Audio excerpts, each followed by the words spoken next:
What is going on, guys? Thank you so very much for joining us on this Tuesday night. It is May 14th, 2024. I am your host, JD from New York. As always, joined by my co-host, Jason Solomon, better known to you guys as the Solid Monster. We are the Tuesday Night Titans. Brother, what is going on this Tuesday night?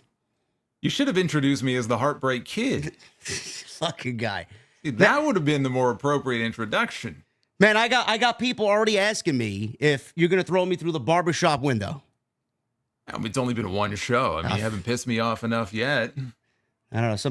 We may get to that point. I'm not going to say no, but some people said, Jay, I don't know if I want to be your tag team partner, man. Listen, I love the gifts, guys. I love the AI manipulation that you have done with Jason and I. Apparently, this has become a thing over the last 2 weeks. So I want that to be a thing going forward. And shout out to Lamont, who did the rockers today in my likeness and Jason's likeness. Probably the best one that we've seen so far out of the many that we've seen. Well, I know Lamont has done a bunch of them. I think that one came from Andy, because we've had a few people do different ones. So we've had Andy, we've had Lamont, we've had a couple of other people as well. So a lot of really talented people out there, but we've been getting a kick out of it. So keep them coming. It's really great, guys. We're so happy that you're enjoying what we're doing here on Tuesday night. And I got to shout out two guys in particular already because, the party's already started. I see red out of the corner of my eye. It's crazy. Senile and David Thiering with $100 bombs already before we even get started. Senile says, let's get the night started off right, sitting in the airport on a 4-hour layover. And I know how I'm going to get through the first part of it. Keep up the grind, guys. Senile, thank you so very much for being here with both Jason and I. And David says, how about a nice bomb to continue the energy at the venue? If you and Solo don't talk about this already when you read this, would love to know where you both see Gunther and Dragunov taking place. I feel like that match is best served for a PLE. Cheers. David and Senile, thank you guys very much. Yeah, shout out both you guys. And I think we're going to probably get into that at some point during the show. So stay tuned, because I think we'll get into that when we talk King of the Ring later. Yes, we're definitely going to touch upon that. Apparently the community was very upset that Jey Uso, one of the more popular wrestlers in the entire industry right now, beat Dragunov last night in the quarterfinals of the King of the Ring. I know Jason talked about it on his end. I talked about it on my end. I'm not as upset with it as many people thought I was going to be, but we will definitely touch upon that. First things first, man. I want to say congratulations. You just hit 80,000 subscribers. I did. Thank you. And I know we've got some of them in here with us right now. So thank you guys for 80K. And I guess 90. I guess 90 is the next milestone. It might be a while, but hopefully we'll keep climbing. But that was very cool. So thank you guys. It is tough, isn't it, to grow as a wrestling creator in the space? You would think it's easy. And the growth comes in spurts. I mean, you and I both know WrestleMania season is absolutely just balls to the wall every single day. Oh, yeah. That's when we see most of our growth and most of the revenue on YouTube. And then you and I discussed it earlier during Soundcheck. I mean, right now, I just feel like AEW and WWE, even though everybody seemingly loves what's going on with the change in direction in WWE, everybody's getting ready for Double or Nothing. It seems like we've hit a cold patch. Ever since The Rock went away, it's almost as if the coolness, followed Rock wherever he may be right now. Yeah, but look, we go through this every year. It's kind of like the post-WrestleMania lull, where it peaks, and then you go into the summer, and it tends to be dead unless there's some big controversy or something. And, even last month, you had the Punk and Perry stuff. April was a pretty busy month even after WrestleMania, and then you kind of hit that wall. And I feel like even though WWE business right now is still hot, how much longer they can sustain it for, I don't know, as far as like these peak levels where they're selling out or almost selling out every week. But I think, you go into the summer, it's only natural that things kind of die down a little bit, people have other things to do, and then you just wait for the next big story. So that's kind of where we are right now. See some people in the chat saying Cody isn't cool. What's with the disparaging remarks against Cody Rhodes? All the Cody haters in here. Look at this. Anyway, we're going to get into a lot of stuff tonight, guys. Thank you for being with us. Follow Jason and I on social media. Everything you need is linked down below in the description. Subscribe to Jason And if you have not been subscribed to this channel, please do so. Again, everything you need is linked in the description. Super chats are open. Get them on in. Jason and I will read everything you guys have to say, questions, comments, concerns at the end of the show, unless you're like Senile and David who want to start the party off right with a $100 super chat. But at the end of the show, you guys will get yours in the super chats.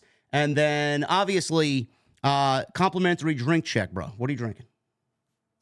Well, what I got over here, I went back to my tried and true, so we got a little Jack and Coke action here tonight. We laid off the Stoli. The Stoli was a little strong last week. We were getting into those higher percentages, so I'm a Jack and Coke guy. Very simple.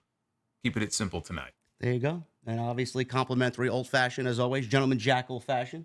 And we are ready to go. And as always, bro, I'm gonna leave it off with you. You start the show off, set the tone. What do you want to talk about? Well, because last week it was pointed out that we really didn't talk about AEW hardly at all because there really wasn't anything to talk about. So I figure we'll kick off with AEW tonight. Sounds good to me. I think what we'll do is we'll start out with this Anarchy in the Arena stuff, and then if you want, we can get into the TNT and the NBA stuff. Yeah. But Double or Nothing is coming up in a few weeks. They're doing another Anarchy in the Arena. This is their third year in a row that they're doing this. It's basically become the annual staple now at Double or Nothing. And they announced that it's going to be the Elite against FTR, Eddie Kingston, and Bryan Daniel. And we'll get to Danielson in a second. But Bryan Danielson rounding out the team. And it looks like, we don't know for sure, but they could already be down one man because Eddie Kingston lost his New Japan Strong Openweight title to Gabe Kidd at the New Japan show over the weekend, and it looks like he may have hurt himself. And, I mean, as you know, this is a company that has been ravaged by injuries. I mean, it's not funny to them, but it's almost comical when you look at the list of people, and some big names, too, that they have lost. And look who they have out right now. Kenny Omega's about to go under the knife. MJF is still out. I broke some news on him a couple of weeks ago where he only recently finally underwent surgery, so who knows when he's going to be back. Adam Cole is walking again, but there's no word on him, being back in the ring anytime soon. Britt Baker, Jamie Hayter, Will Hobbs just suffered a major injury and had surgery. Julia Hart just had surgery. Miro is still out. Keith Lee is still out. Kota Ibushi. Darby Allin. Darby Allin, right? Broken foot, broken nose, got hit by a bus. It's always something. So Eddie Kingston, if he was to go down with an injury, it sucks because he's a pretty big name in the company that they lose in addition to all these other people. But what happened is, I guess, he got suplexed out of the ring. He hit his leg very hard on the guardrail, and he was noticeably limping after the show. The Young Bucks came out. It was interesting because the Young Bucks hadn't made a New Japan appearance in 5 years at any of their shows. So they happened to show up at the end of the match, and they attacked Eddie. So if it were to turn out that Kingston had to bow out of the match, they have a built-in excuse, and they can just show the footage of the Young Bucks attacking him. But we haven't heard anything one way or the other, so we don't know what his status is. Hopefully, he's not so injured they have to bounce him out of the match. But I looked at what they did on Wednesday, and I think you were a little more animated about the whole thing. But I don't have an issue with them doing an Anarchy in the Arena match if they want to make that the annual staple. We've had, you look at War Games, right? Every Survivor Series now, it looks like they're going to do War Games. My whole thing is, you do a match like War Games, you do a match like this, if you have the built-in story and the built-in feud for it. And then you can go ahead and do a match like that. The Elite taking over the company, that is the big story right now in AEW. So I think they can swing it. My issue with it, and I don't know if you mentioned the same thing, every time that they do, let's look at last year as an example, because that's the most recent one that they did. They did a stadium stampede in Wembley last year. Now, we don't know what they're going to do this year. That was the only Wembley show they ever did. Let's assume that there's a pretty good chance they may do another one this year. That I don't like, because the match is exactly the same. The only difference is one is in a stadium and one is in an arena, right? I mean, that's the only difference. It's basically the same match. So if they're going to do this, that's fine. but I don't think we need to see a stadium stampede at Wembley Stadium this year. I don't know if you're in the same camp with me on that. I am. I actually was in a back and forth with people on social media about this because all I said on social media was, I don't think I'm a fan of seeing this so soon after we just saw one. And people were like, oh, well, it's a tradition, a double or nothing. I'm like, all right, that's great, but I don't know if you guys understand this. I was in Wembley. I was at the show. The Stadium Stampede match is basically the same thing, just in a larger arena. People didn't really seem to understand that. Now, I'm with you. If they want to keep it to a tradition once a year, that's fine. I'm okay with that. I would actually go a step further, and I would, if there's a year where it doesn't need to happen or an event that doesn't call for one to happen, I would be okay with skipping a year or delaying it and having it happen later in the year. Yeah, but I've said the same thing about War Games, too. Yes. Like, if you get to a year where, you know what, it's like, all right, we're going to do one for the sake of doing one, then it's Hell in a Cell all over again. So I'm with you on that. And that's the example that I used. How many people have watched both of us complain with Vince McMahon having Hell in a Cell every October because Hell in a Cell, pal, and it being October and hell being synonymous with Halloween, it's like, no. And then they won't even do just one match. Some shows we would get 3 Hell in a Cell matches. It's like, you open the show. What are you doing? Yeah, you open the show with one. You get one in the middle. You get one in the end. I mean, it even got so ridiculous that Raw and SmackDown were arguing, going back and forth with the networks. Well, they got a Hell in a Cell match. Can we get one over here? I remember one year Bobby Lashley and Xavier Woods was in a Hell in a Cell match. It was nothing on the line. It's like, why do that? So I'm arguing with these people, and they don't seem to understand. But it goes so much deeper than that. I honestly said, and I looked at the Bryan Danielson situation. I'm like, why the fuck is he in this match? But the lasting image we saw of Bryan was with Will Ospreay. He was basically convulsing in the ring at Dynasty, and he was selling the effects of a Tiger Driver from Will Ospreay. Right. Well, here, let me stop you there. Yeah. So not only was he selling the effects of a Tiger Driver, there is a story that they are telling right now in AEW with Will Ospreay where he refuses to do the Tiger Driver 91 because of what happened to Bryan. Oh, yeah, you saw what happened to Bryan. I can't do that move anymore. Yeah, because Don Callis was trying to tell him, you got to show that killer instinct and you got to do the move. And so I think it kind of diminishes that story just a little bit when the guy that he's so worried that he injured shows up on TV, big smile on his face, right? A few weeks later, like nothing ever happened. No. So how are you going to tell that story? And he is so traumatized by what happened that he is refusing to use the move when Bryan Danielson walks out there. No updates or anything to lead up to it, and he's just back. I didn't understand that. And like, I don't know if you had the same mindset as me. I wasn't sure if we were going to get a second match between Bryan and Will Ospreay. I mean, the door is certainly open. I hope we do at some point. But the door is open to tell the story just based on the ending of that match. All Bryan has to do is come out and say, you can't beat me. You use that move. You can't beat me without using that move. And boom, there you go. I'm sold on a second match. Mm-hmm. And he's in this match now. What is this? His third Anarchy in the Arena match. He's been in No, not almost. He's been in every single one, including this one coming up, and he got legitimately injured in the first one. So, you can throw that into the list of questions, like, why does he need to be in a match like this? When did this become the Bryan Danielson match, that he has to be in every single one of these?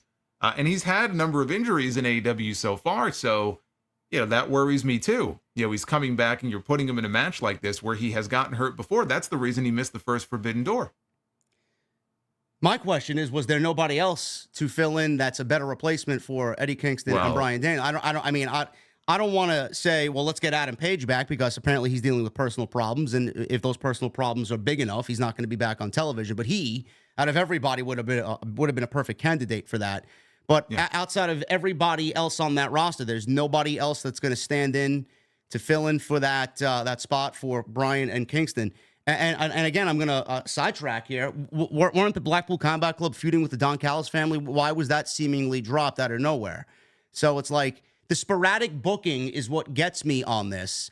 And then, Jason, the last part of this that really boggles my mind is it's very Vince McMahon-ish.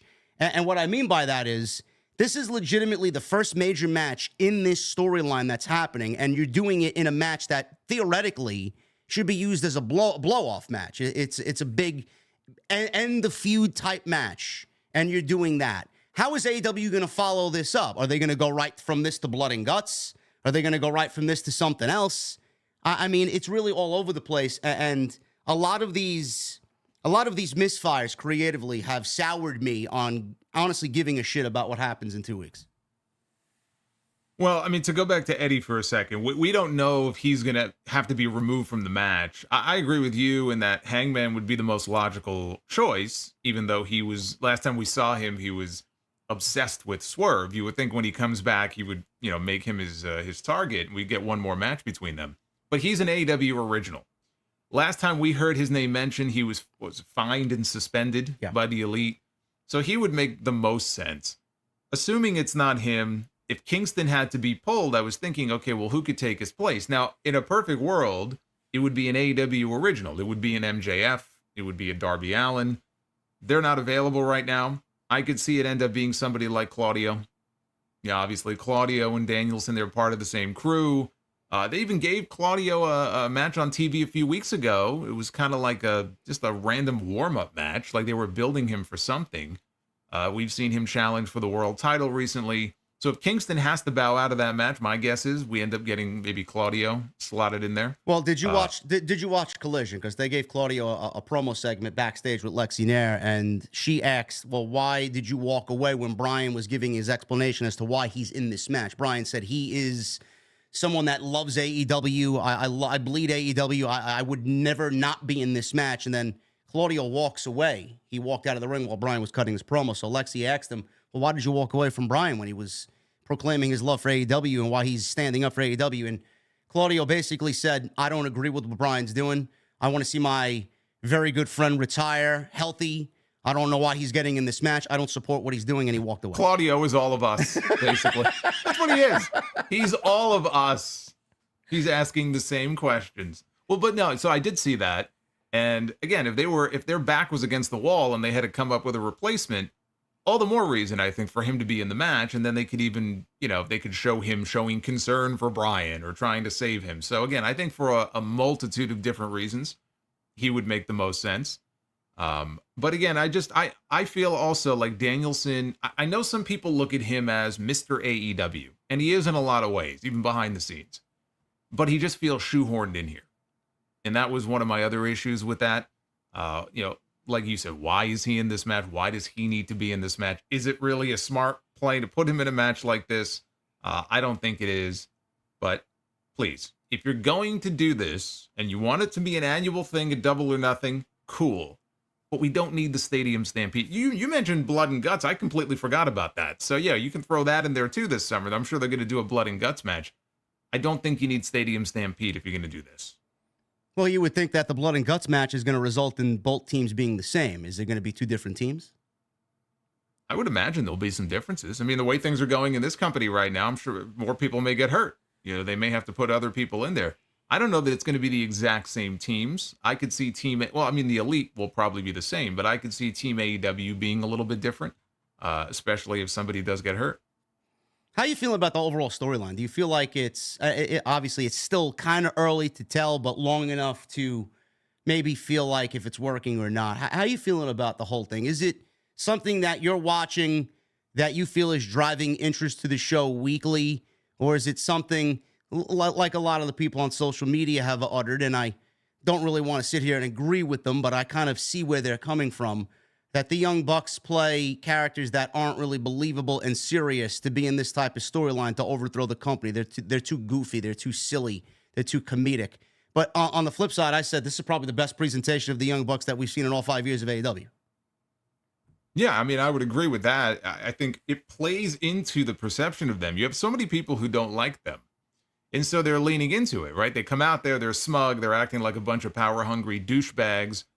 I don't mind them being in that position. It doesn't faze me as though it's too goofy, because at the beginning of it, they explain the fact they have ironclad contracts, they have the founders clause, because they were made EVPs at the beginning of all this. They helped found the company, so you can buy into the fact that, okay, there's something in writing, there's something legally, Tony Khan doesn't have the power to get rid of them. again, it's wrestling to some degree with this kind of storyline. NWO, same thing. You have to suspend your disbelief to a point. If you're going to take it as 100% real, then I mean, come on. You know, the NWO went on for like 3 fucking years. Are you kidding me? You don't think they would have nipped that in the bud early on? So there is a little bit of that. You have to suspend your disbelief. I think that their presentation right now is perfect the way that it is. I think that they have enough heat that you want to see them go out there and get their ass kicked. I think that's part, honestly, of why the Sting retirement match worked so well at Revolution. I thought they played their part in that match perfectly, and they deserve a lot of credit for that. Is it working? It's too early to tell. You know, Jack Perry has not been back it hasn't even been a full month. Yeah. You know, that Perry has been back on TV. We haven't seen him work a match yet on AEW television. He's worked matches in New Japan, but we haven't seen him yet on TV. And Okada, I think, is also kind of in the perfect role right now, and he'll hold that title and keep it warm until Kenny is ready to come back. So I think that they're working it fine. Is it generating interest where people want to tune into the shows every week to see what's going on? No, I don't think so, or else the numbers would reflect it. You know, and what has Tony Khan said before? This is Tony Khan who has said this. What is the number one metric that he measures the success of these shows by? The ratings. Yeah. And so he said it because you got, of course, all the people out there. You got a whole mix of people. Ratings don't matter. Why do people talk about ratings? Well, this is the president of the company who has publicly acknowledged how important those numbers are. So you look at the numbers. Are the numbers that much higher than they were a month ago? No. But that doesn't mean that you shouldn't give it time to see if over a period of 6 weeks or 8 weeks or whatever it is, that maybe it can make a difference. Maybe there's some twist in the story. Maybe they add another member. And then all of a sudden there's some sort of, interest that wasn't in it at the beginning. So I still think it's too early to call it a failure. I wouldn't call it a failure. But I also don't think it's generating all this interest that's bringing these people back who used to watch the show and don't watch it anymore. Or maybe new fans who never watched the show before. Now I look at Jack Perry and I think, okay, where could they go with him? I look at Jack Perry and think that the play with him is ultimately when Adam Copeland drops the TNT title to drop it to Jack Perry. And then he can bring that title into the Elite. They'll have the TNT title, Continental title, tag team titles. I don't want to see Jack Perry, take the world title. I mean, I just think that would be ridiculous at this stage. So I look at him and I could see him maybe going after the TNT title. Where the story goes from there, I don't know. I know one thing I could tell you. I don't want to see Tony Khan come back and be a recurring character on the show. No. I don't think anybody is asking for that. No, I'll put you on the spot because I know it's been a very heavy topic of discussion, especially on my side. A lot of people tend to think that I don't like what AEW is doing, and it's not that I hate AEW. I love AEW. I mean, for Christ's sakes, I'm wearing an AEW hoodie right now. I feel like... Chill. You're chill. I mean, one week... Carrying water for them tonight? Right? Yeah. Friday it'll be WWE. Yeah. That's Triple H's turn on Friday. That's right. I'm getting paychecks from both companies. I mean, what type of sports car you want? Yeah. I didn't know I was able to pick. This is great. It's come to a situation where I feel like they produce good television. And like you said, the ratings do matter because Tony Khan makes the ratings matter, as it's the only metric that he really boasts on social media, demos and ratings. But at the end of the day, you see the clear discrepancies in the product, and you see the leadership at the top, and you see the creative with massive plot holes, and then we question and we call it out and we ask why, and then the roster gets riled up. Podcasters this, podcasters that. I mean, I blasted it on social media. I didn't really care. Dax Hardwood blocked me for whatever reason. I've been a fan of FTR for years. I supported FTR. And he blocked Jesse as well, my guy on Wednesday night. Apparently, most of the people in the thread got blocked by Dax. I tried to see what that tweet was about, and I couldn't read it. You're blocked too. So evidently I'm blocked too, I guess. Yeah. It goes that deep with how we do what we do. They don't like it. We do what we do. We call them out. They don't like it. And it's a vicious cycle. what does AEW have to do to make everybody happy here? What do they have to do to generate that interest? Is it something that they need to change creatively? Is it leadership? Is it a mixture of both? Because I honestly feel the answer to this question is they're very much wrestling heavy. And a lot of people tell me that their stories are a lot different than what WWE does. WWE is dialogue heavy. AEW is story heavy, and the story is built from within the match, and then it leads to something else. I guess we're kind of conditioned by what we have grown up with watching. I feel like the way WWE does things storyline-wise is a little bit better than what AEW was doing. But the thing is, AEW was doing what WWE was doing, just better when Vince was in charge. Now it seems that when Triple H took over, they kind of lost their way. And I've always said it's tough to be the alternative when you're battling someone who was the alternative within that company. To me, creatively, I feel like they need bigger stories. They need more richer, fuller stories. AEW does tell stories. 90% of them don't really matter. 90% of them, I would say, are not really all that good. But I feel like if they have some rich stories that captivate us week-to-week television, I think that may fix everything that seemingly is a problem with the company. What do you think that fix is?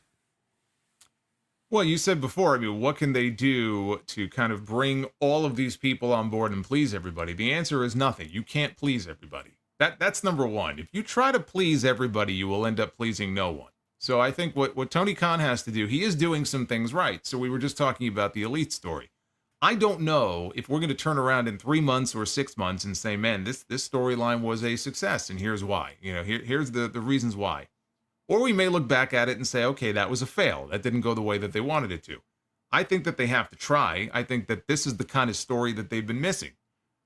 We've seen WWE, for example, have that one dominant story, whatever it is, and it kind of bleeds over into all of their shows, or if it's just, let's say, on Raw, dealing with people on the Raw roster, it'll bleed over into different segments. It'll affect different aspects of the show.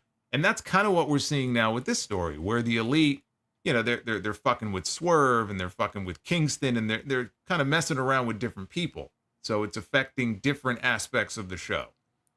I think that that's the sort of thing they need to do more of. One comment that I've made, and again, I always say, look, it's not that I want AEW to become WWE. They have to copy everything the WWE does, right? I'm not saying that. But one thing the WWE does, I think, very well, is utilize their backstage segments. When we see typically a backstage segment on AEW TV, what is it? Right? It's usually a stand-up interview. Yeah. It's Alex Marvez, it's Renee, or whoever it may be, Shivani, doing an interview with somebody, against the backdrop in the back, or in the hallway, or wherever. WWE will have these segments where you have to pretend the camera isn't there, right? No one is necessarily doing an interview, although they do that too. But it's in the hallway, it's in a locker room, right? We've seen that recently with people like Sami Zayn and Chad Gable. And it's just a scene that plays itself out. And there's a lot of dialogue, but again, they're telling a story, right? They're advancing some kind of story. I feel like that sort of thing, you mentioned dialogue a little while ago, we don't get enough of that on AEW television. Where you just you have to forget the camera is there, and we have more interactions between people, not necessarily in the ring, but just in the back, and just do a better job of utilizing segments like that. I'm kind of surprised, frankly, that we don't get more of that, given that they have Mike Mansuri running the show, and he was on that production team for so long in WWE. I don't know how much input he would have into those types of segments, but so that's another element of the show. I've said before, I'd like to see more of that. They have store. I don't want to cut you off, but one good example of what you're talking about there, alluding to, is Backlash. Paul Heyman walking by Jey Uso, the body language, the facial expressions of Paul Heyman, almost giving off the vibe of "please help me," and he walks away because the bloodline is like fucking dragging this guy by the balls. That was nothing was said there. Look how effective it was.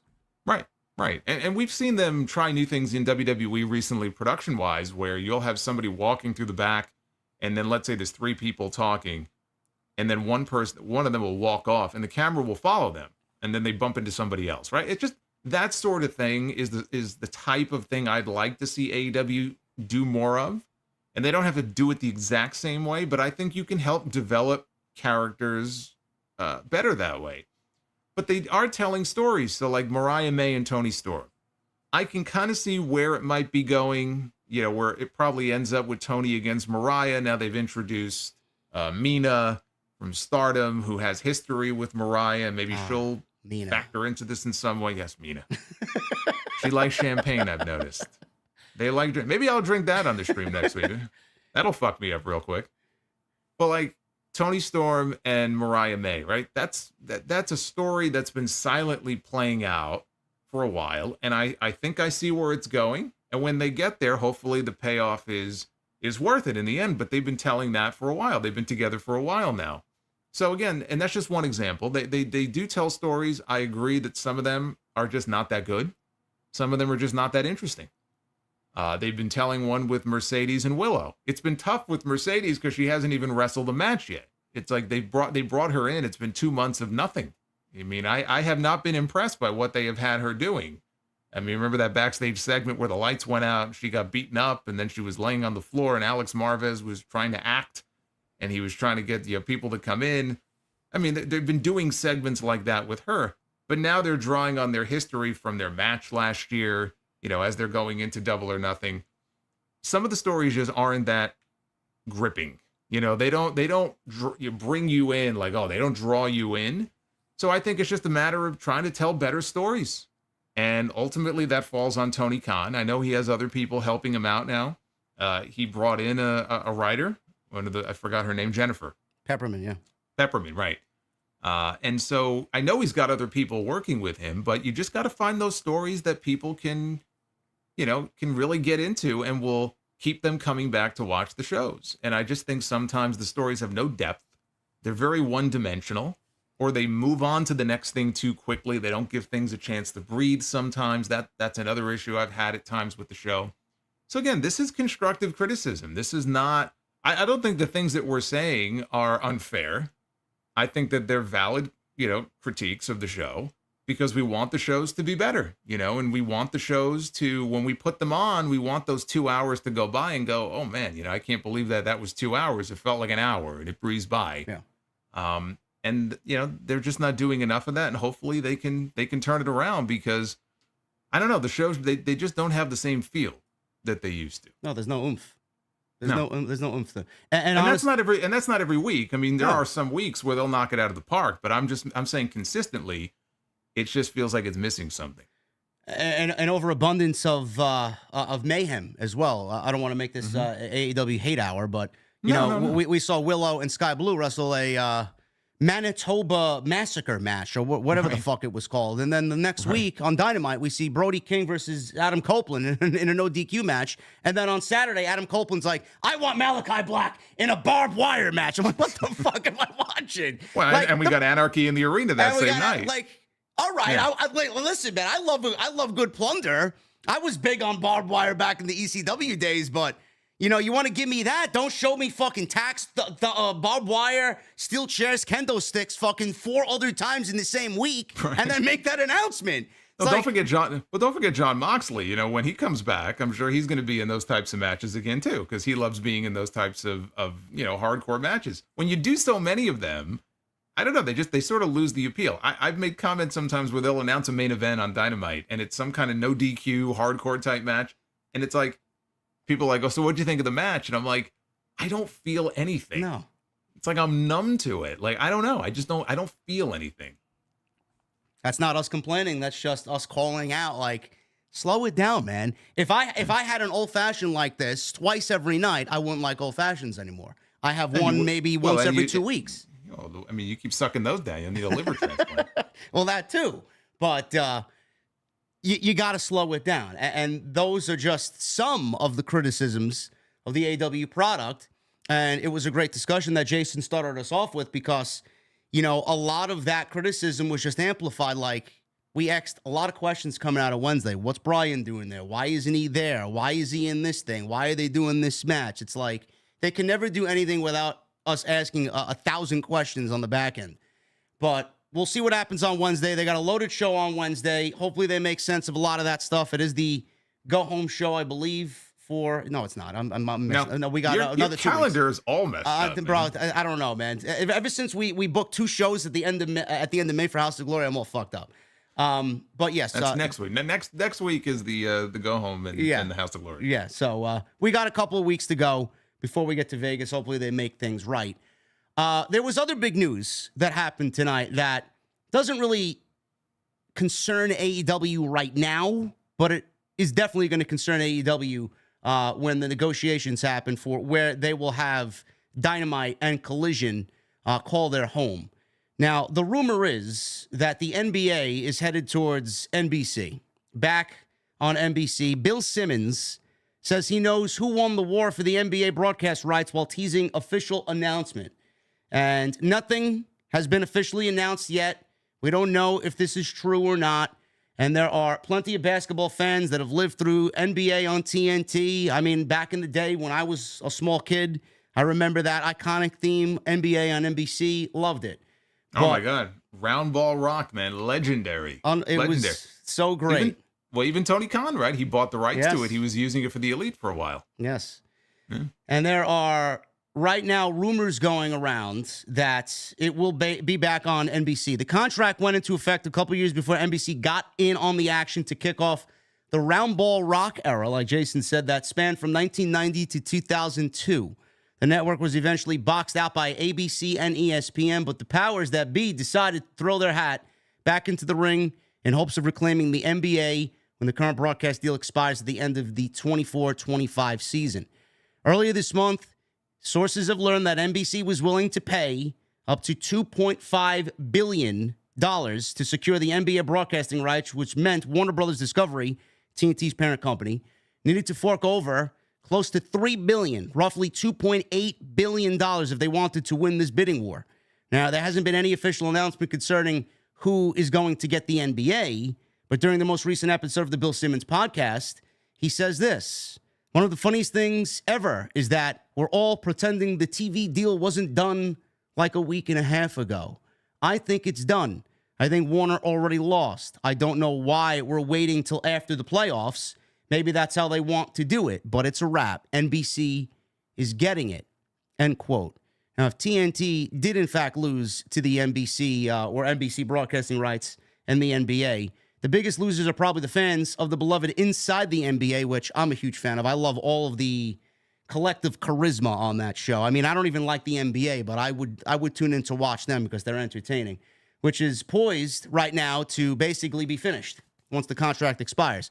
Charles Barkley already implied that he'll head to another network thanks to the clause in his contract that gives him permission to do exactly that if TNT loses the NBA.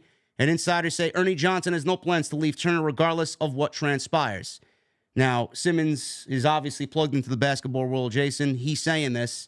I mean, if he's saying something like that and is outwardly projecting that to the public, I mean, it's his name on the line if it goes wrong. I don't think he is going to be one of those guys to say that and then not have it come to fruition.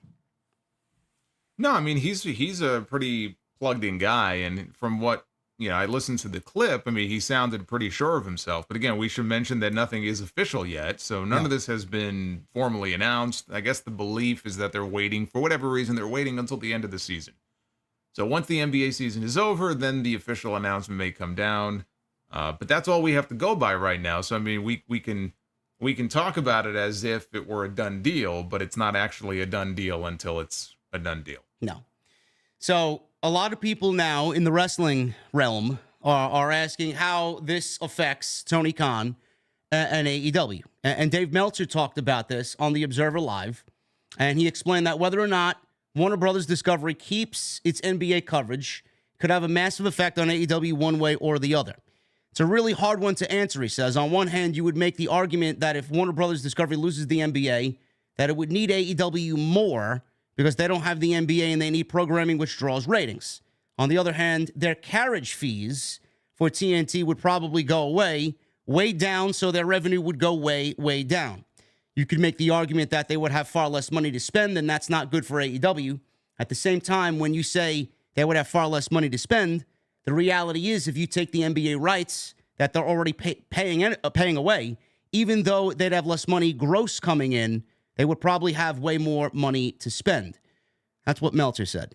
Now, the way that I look at it, Jason, I'm not really I would say, a fixture in this type of business acumen for this side of pro wrestling. But the one thing that I was sitting here kind of reading when I was going over the notes, it doesn't really jump off the page because a lot of people tend to have this misperception that, oh, well, the NBA, they're not going to be on TNT anymore and they're going to go to NBC. That means Warner Brothers Discovery has all this extra money to sign AEW to whatever Tony Khan wants because they're going to need programming. And, you know, they don't really have anything else but pro wrestling and the NHL and maybe a playoff game or two for the playoffs.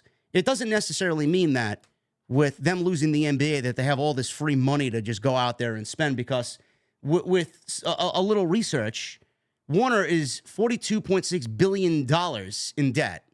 So I don't really think fans understand that with NBA going to NBC potentially that, you know, AEW is going to get all this types of money. It doesn't mean that.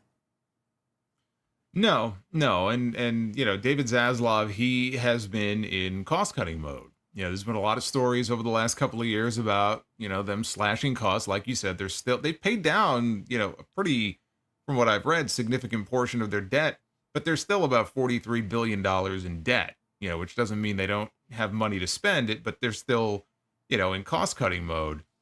And, you know, as far as the AEW aspect of the story, first of all, Warner Brothers Discovery, they're having their upfronts here in the city tomorrow. And if you remember where we were a year ago, all the rumors around the upfronts last year, which was ridiculous. I mean, I don't even know where it got started, but I'm sure both of us talked about it, how they're going to make the announcement at the upfronts or coming out of the upfronts that they signed a new media deal for $1 billion. Yeah. You know, Tony Khan's getting $1 billion, and here we are a year later. Where's that billion?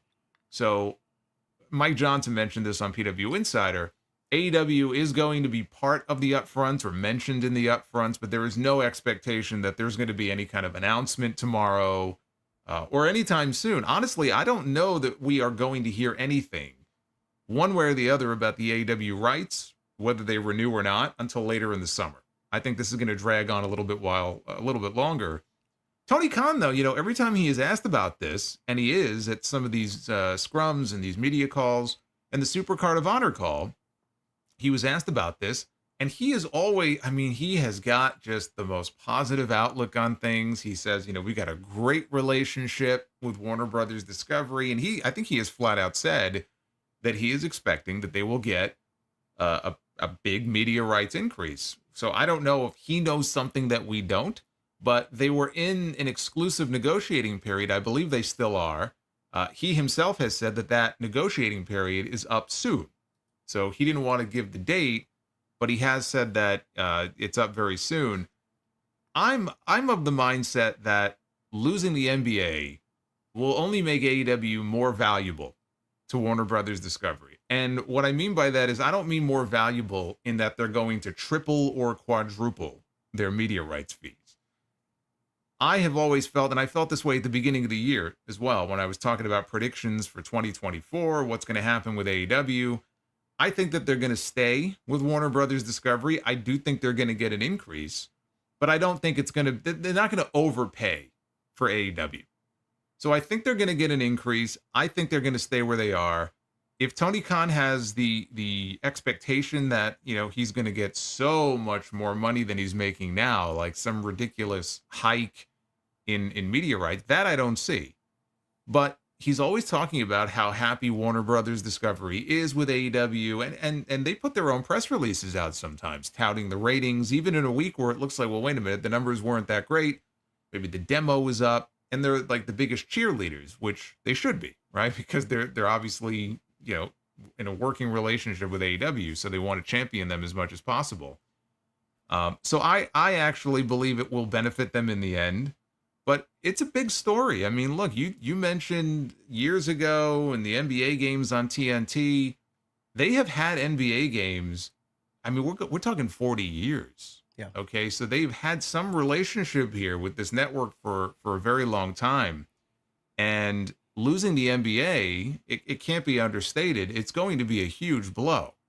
And I think it's a calculated risk on the part of David Zaslav. If he drew a line in the sand and said, okay, well, we're willing to go up to this number, and they're like, well, you got to match this number or do better than this. Instead of 2.5, you got to do 2.8. Again, he's in a situation where he can't just spend whatever he wants to spend. I mean, there has to be a cutoff point.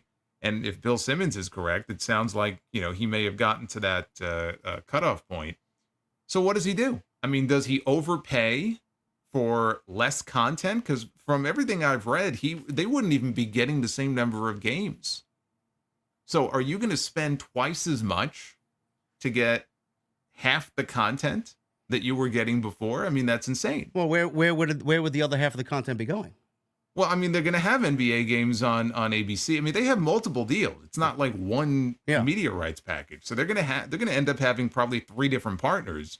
Yeah, they want to have. It's kind of like WWE. Raw's going to Netflix, SmackDown is going to USA, NXT is going to be on broadcast television on the CW. So they want a little bit here, a little bit there, a little bit there. And that's what the NBA is doing. And I think a lot of these sports leagues, frankly, are either doing it or probably will be doing it. Can AEW be the beneficiary of this if they lose the NBA? I think they can, because you mentioned the carriage fees. That's an important point. I looked it up to see exactly how much they get per subscriber. It's $3 per subscriber, which is more than any of the other networks that they own. If you lose those NBA games, they ain't getting $3 per subscriber. No. I don't know what they're getting, but they're going to get a hell of a lot less than that. If that happens, they're also going to get a lot less ad revenue. So, to the point you made before, that could be a bad thing for AEW. But I still feel like they're going to have to replace that content with something. It's still technically live sports. Dynamite is live. Maybe Rampage isn't, but Collision is live. Dynamite is live. You see what they've done, by the way, when they bounce these shows around because of all the preemptions. We've gotten a lot of 3-hour blocks recently. That's very curious, because part of me wonders if that's a little bit of experimentation going on there. I don't know how I feel about that. I'm not the biggest fan of that, to be perfectly honest with you. My opinion's changed on that over the years. I said the same thing about the pay-per-view. Oh yeah, 5 pay-per-views is great. Now I'm in favor of 9, 10. Go to 12 pay-per-views for all I give a shit. Do 12. So you're asking everybody, like, do you want to go to a 3-hour Dynamite? I mean, nobody likes a 3-hour Raw, but if it tells better stories, I'm all for it. Honestly, I don't see. What does that mean, though? Like, okay, if they get the extra hour, they're going to be able to tell better stories, or are they just going to put more people on the show and try to fit more shit in those 3 hours instead of maybe dedicating more time to the existing stuff? More than likely. I mean, I think people are talking about it as far as a way to alleviate the bloated roster. Yeah, but again, I just don't understand the logic behind that when people say that. I mean, maybe it's possible, I guess, but me personally, I'm a big believer in less is more. So they have these 3 shows, and they're going to have X number of hours no matter what. But when I sit down and watch a show, how long has it been? Raw's been 3 hours now since 2012. Yeah, it's 12 years. I still wish they would go back to 2 hours. I don't think Netflix spent that much money to scale back the show. So I'm sure Raw will still be 3 hours every Monday night or whatever night the show airs. But even after all these years, I wish they would slice that extra hour off, because there's a lot of weeks where I sit here and like, the show's not bad, but then we hit 10 p.m. and I'm like, fuck, we got another hour of this shit. Yeah. And I'm like, if you would have just cut the show off right here, this would have been a great show. And now maybe it'll be a good show, but it drags because it's hard to fill 3 hours of television every single week. So me personally, I'm not a fan of that. I hope that I mean, look, if it's going to benefit AEW, then hey, good for them. But I'm not a fan of the 3-hour weekly shows. But here's the most important point that I'll make about this. Can AEW be the beneficiary of this? Yes, and I hope they are.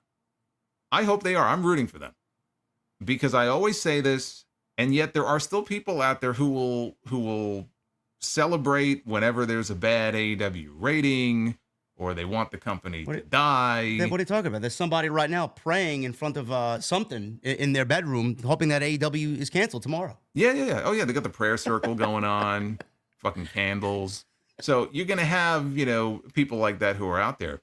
But I am of the mindset that he talks about this great relationship he's got with Warner Brothers Discovery. I hope that everything he is saying as far as that goes is true. And I hope it all works out, and I hope they get a good increase, whatever that looks like. Because wrestling is better when you have 2 companies that are healthy. Yes.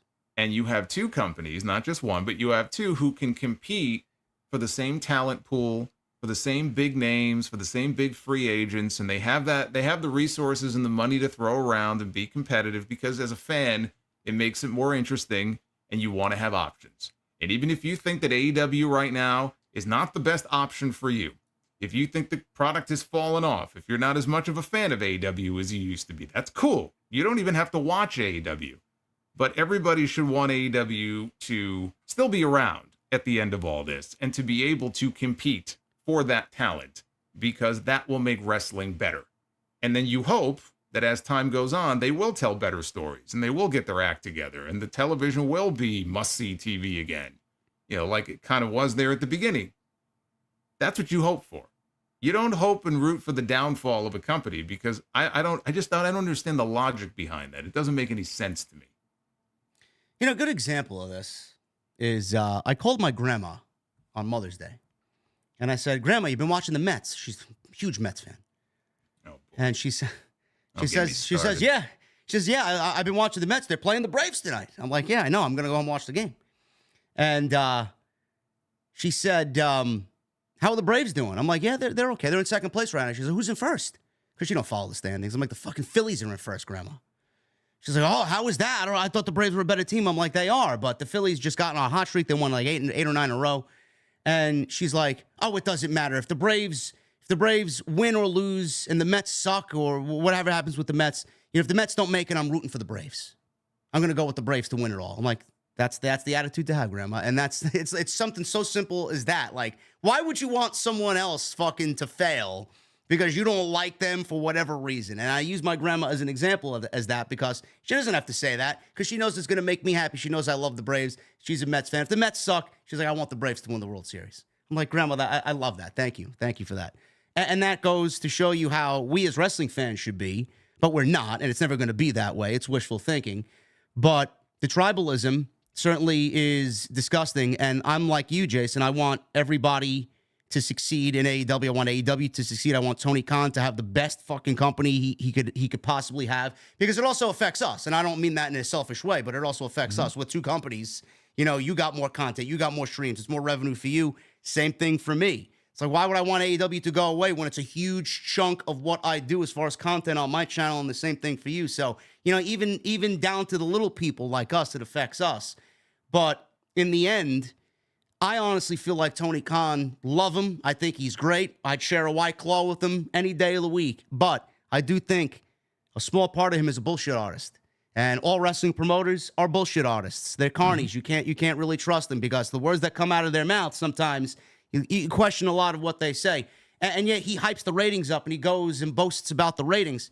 But I ask you, AEW, if they land with TBS, TNT, stay with Warner, how much money realistically are they going to get? I mean, that's up in the air. But if you look at the ratings, are they really going to look at the ratings for the last, I would say, 12 to 18 months? Because I got them pulled up right here.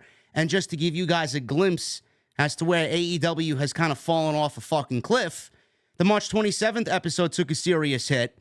The lowest they've experienced since 2021. That episode drew 747,000 viewers. And I said, and I went on record, that the shows in March were some of the best shows that they've ever produced, because they introduced a whole ton of new signings, and the shows were just perfect coming out of Revolution. The show scored 18 to 49 rating of 0.23. This is from Brandon Thurston, by the way, who does great work. That's the lowest recorded viewing audience since April 7, 2021. Their demo of 0.23 was even more lowest since June 24, 2020. And AEW's numbers dropped 7% from 800,000 last week, and by 7% over the last 4 weeks. Year over year, their current Q1 average is down very sharply from last year by 6%, and their monthly average is down by 10%. I mean, that's not anything to scoff at there.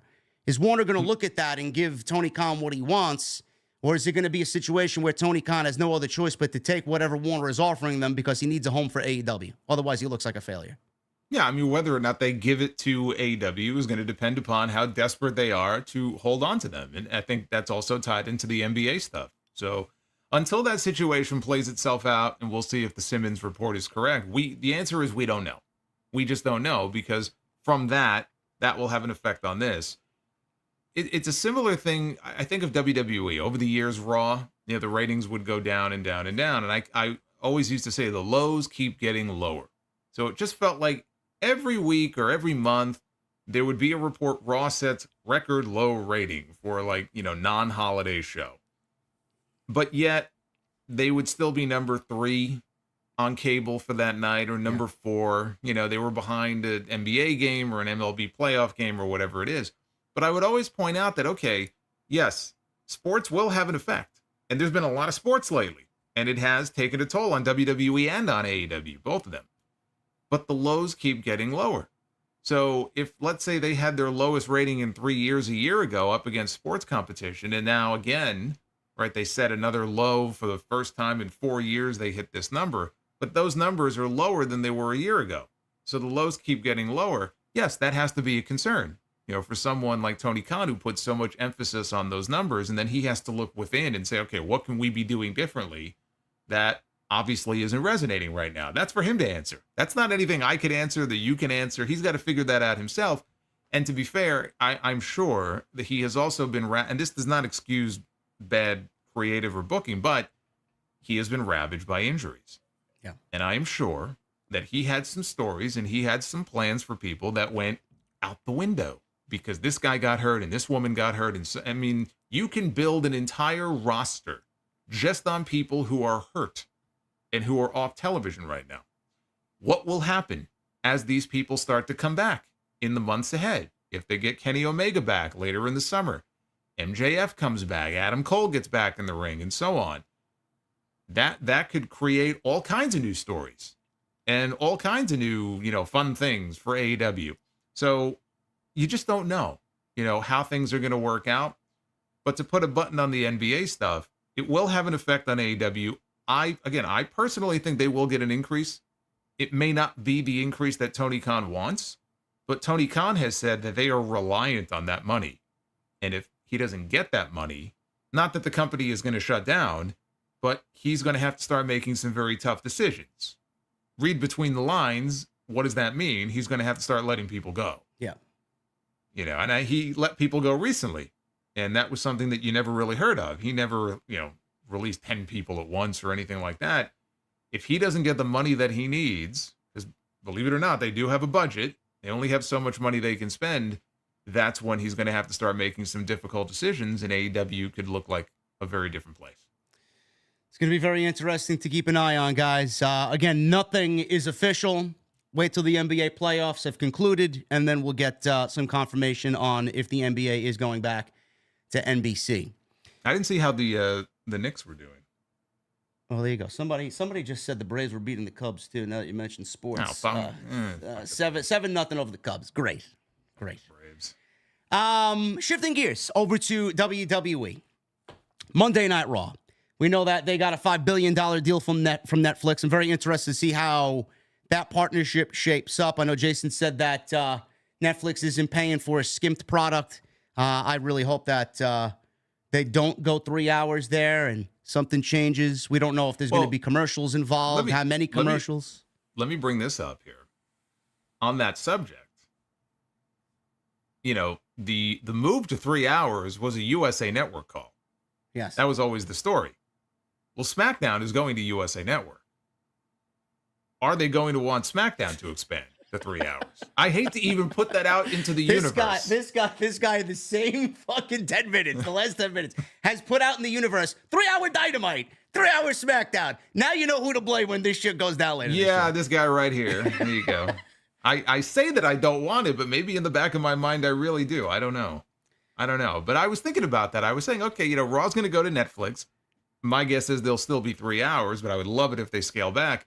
But they could cut Raw back to 2 hours, and I'd be so happy. And then we'll get, the next day, we'll get the press release. Oh, USA Network is announcing that SmackDown will be 3 hours now every week. I'm like, fuck.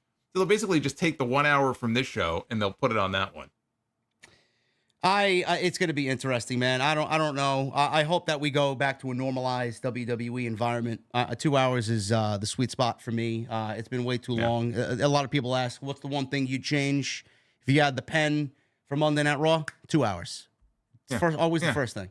Leave them wanting more. Yes. Like that's my philosophy. You leave them wanting more. You don't give them so much that they're like, all right, you know what? I'm done. I'm tapped out. This is enough. Yeah, Tony, if you're watching this, that means you with your pay-per-views, man. No, we don't need 11 matches, man. 7 is a nice spot, man. Let's do 7.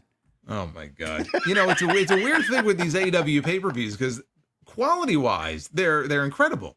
Most of the AEW pay-per-view shows, literally all but maybe 2 that I've ever seen. And he gets away with it, though. That's what he knows. He's like, what are you complaining about? Every right. pay-per-view's a banger. I get it. But I'm dead. Everybody said, I want to go to bed.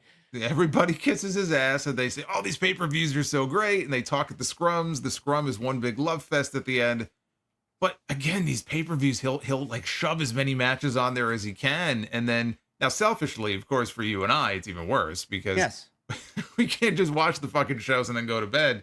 We then, okay, now it's our turn to talk about these things. So we come at it from a little bit of a different perspective, but even still, it's like, do they need to be that long? So you know what? If they add more, they don't have to be that long anymore. No, they don't.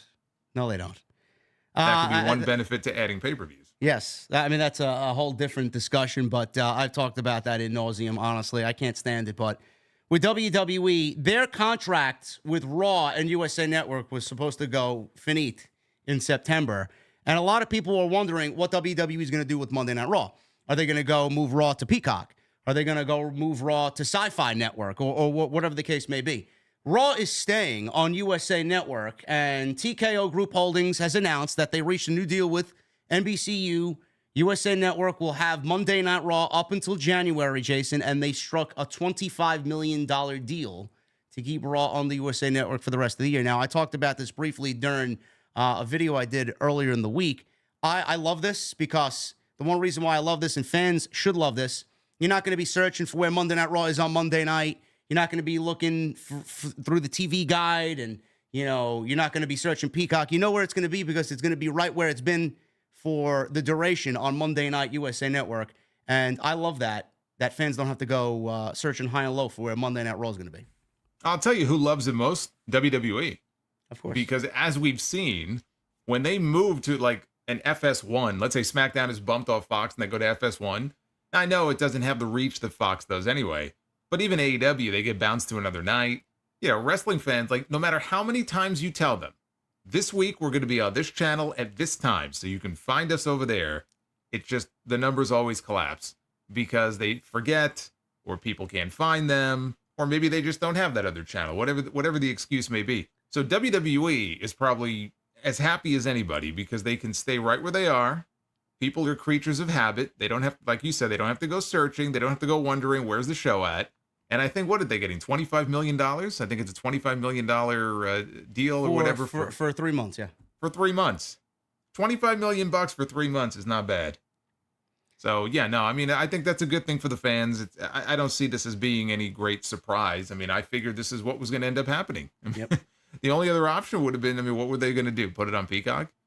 Probably. That probably would have been the best case scenario. But this gives WWE ample amounts of time to keep Raw on its home USA Network and just hammer that shit in for 3 months. Netflix coming in January. You don't have to go fucking searching for it on Bumblefuck channel. And WWE's got to be feeding people. Yep, Netflix in January. Come join us in January. So I like that move. Good for USA and good for WWE. Jason, you mentioned FS1. SmackDown was actually in the news as well. They're finished on Fox, thank God. Hopefully we don't get any more blackout screens on USA Network like we do on Fox because someone did something nefarious on basic television here in New York City. Yeah. They hold up a sign. Ooh, what was it? Die Rocky Die. Something with Naomi's wardrobe malfunction. I'm like, well, why is my screen going black? I didn't even think it was that. And then I listened to a few other people, and they're like, oh yeah, that could be the case. No. It was very apparent. That's exactly what. She was fighting for her life in there for those last 2 minutes of that match. Because I was the same way at first. I'm like, why do they keep blacking the screen out? And then she was struggling, and I'm like, aha, I see. Okay. So that at least makes sense. But they will black the screen out. And I guess there's FCC guidelines for what they can and can't show, or, crowd chants. But I think it was that one time there was one person in the first 3 rows that had a Die Rocky Die sign. And then And they kept blacking out the screen, and I couldn't figure out why. And then I realized, I go, are you kidding me? Do you know what this network airs on a weekly basis? Some of the reality television shit that this network is responsible for? And this is what you're going to black out? I don't know. The geniuses over there, maybe shoot a different fucking camera angle? Don't shoot the crowd? They got a million fucking camera angles. What do you got to use that one for? Kevin Dunn had 20 transitions in 3 seconds. You mean to tell me you couldn't transition one time? There you go.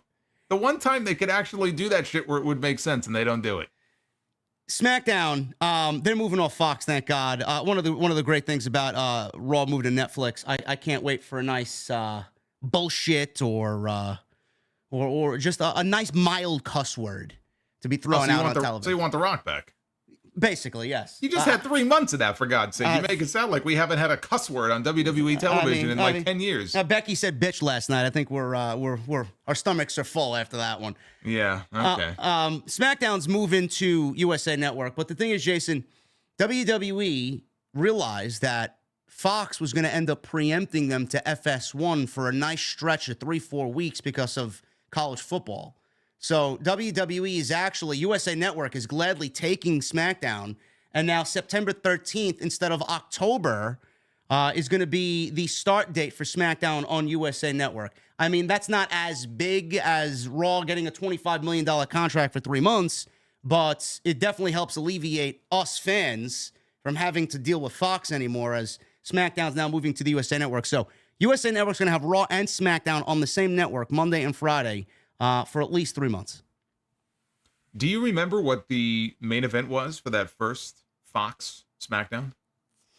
Do you remember what happened there in that main event? Kofi Kingston and Brock Lesnar? That's right. Cain Velasquez came out? 8 seconds. It was all over. Don't remind me. I think that might have been the only... I mean, can you think of another television match that Brock Lesnar had since he came back in 2012? No. I think that's the only one. Cain Velasquez came out there too, right? Yeah, well, we don't have to talk about that. I don't really think that's worth talking about. No.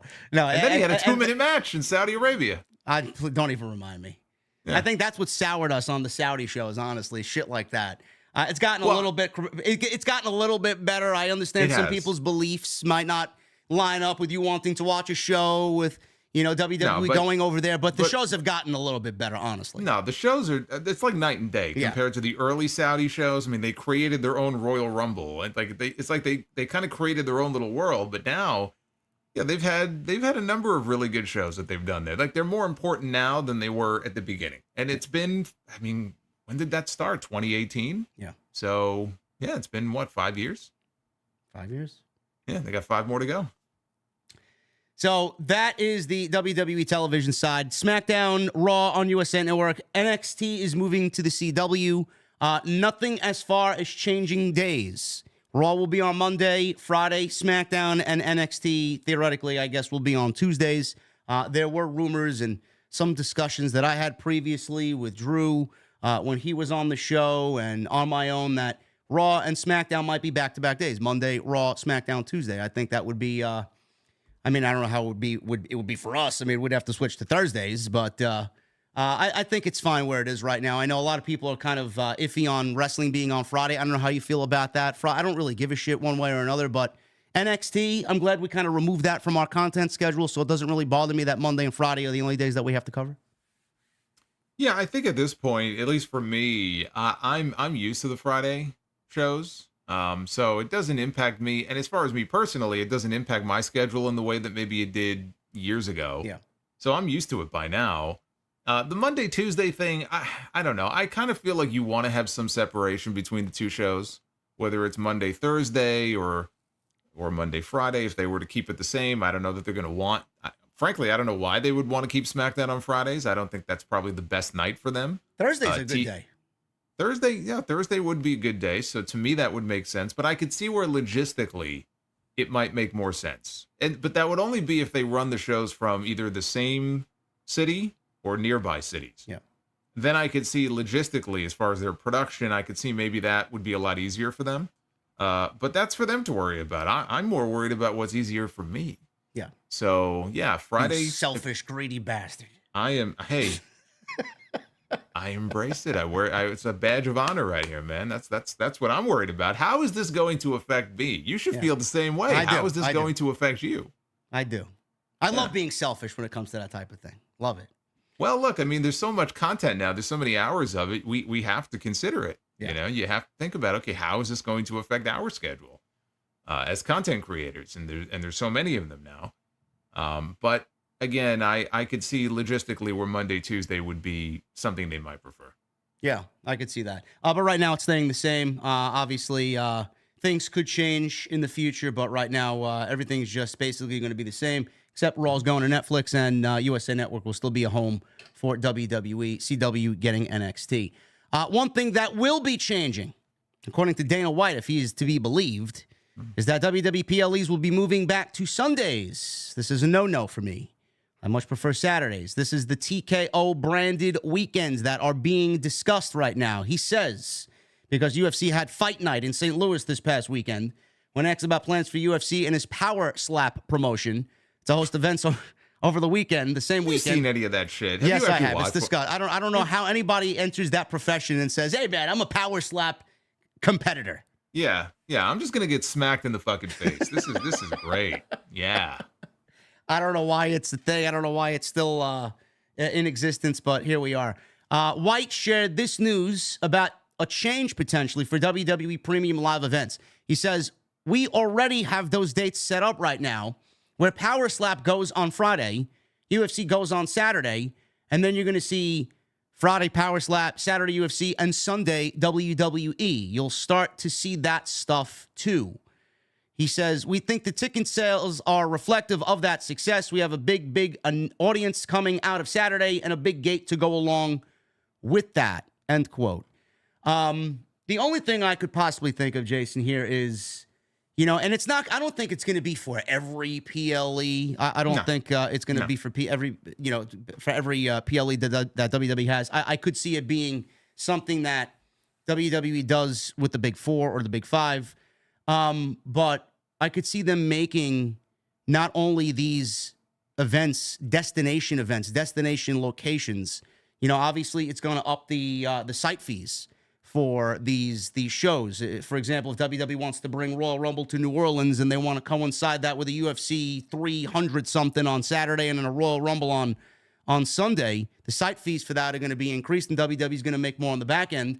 And I feel like with them doing that, that's the only thing that really matters to them. I understand it, but again, I'm going to be greedy. I much prefer a Saturday PLE going into a Sunday, where Sunday typically is a day of rest for some. I know you got your show on Sunday, but it's much better than doing Sunday going into a work day on Monday. For most people, yeah. But again, to go back to the selfish aspect of things for a second, for me, I would prefer the Sunday pay-per-views. Because it would make my life a lot easier as far as, me doing the podcast on Sundays. The way it is now, I will say this, though. There is something, the international shows, and again, I think this also ties into the content creator aspect. When you have a show in the middle of the day, we saw Backlash, 1 o'clock start here on the East Coast. Yep. King and Queen of the Ring, it's going to be the same thing, 1 o'clock Eastern start. It kills the whole day, because you're watching the show and then it goes immediately into the stream. So for me personally, those days are just like, all right, I already know the majority of the day is wiped out. Yeah. For me though, because I'm in a position where I don't have to on a Monday morning wake up as early as I used to, when I used to have to get up at the ass crack of dawn and then, go into the city and go to the office.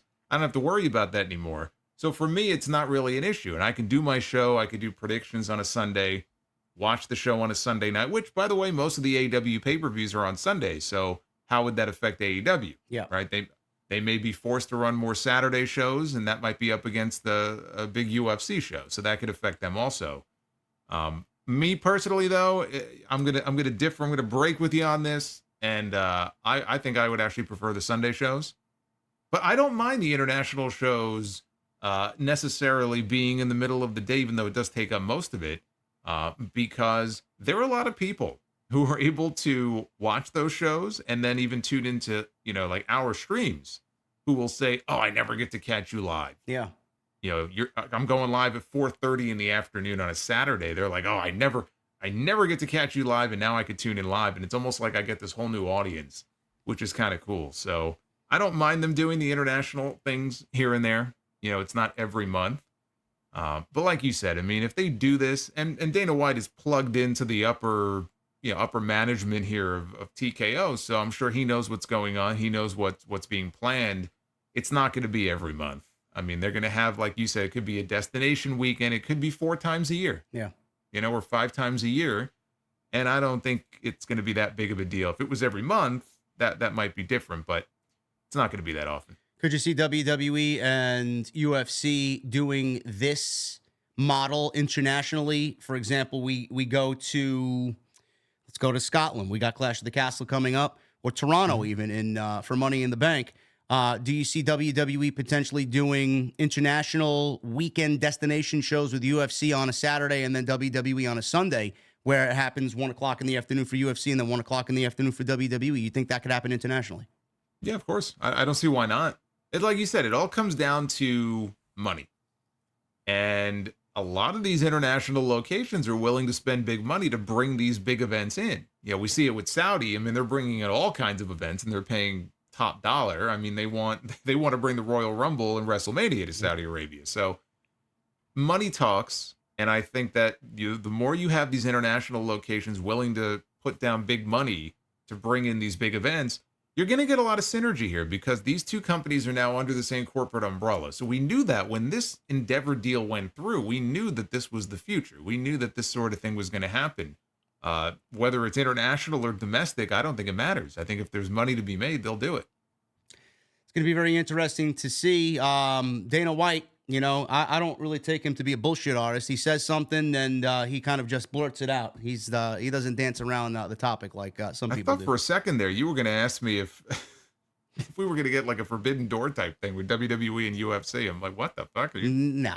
I mean, he said that he did mention that actually he would be a little bit more open to UFC fighters showing up on WWE television now that Vince isn't there. So he did say that. He has said that, and there are some UFC fighters that have said they want to do WWE stuff. So, and look, some of them are just very charismatic, and I think they would fit in well. And then others, not so much. We had Cain Velasquez as an example, and I don't know that he necessarily was cut out for that pro wrestling thing. No, he wasn't. No.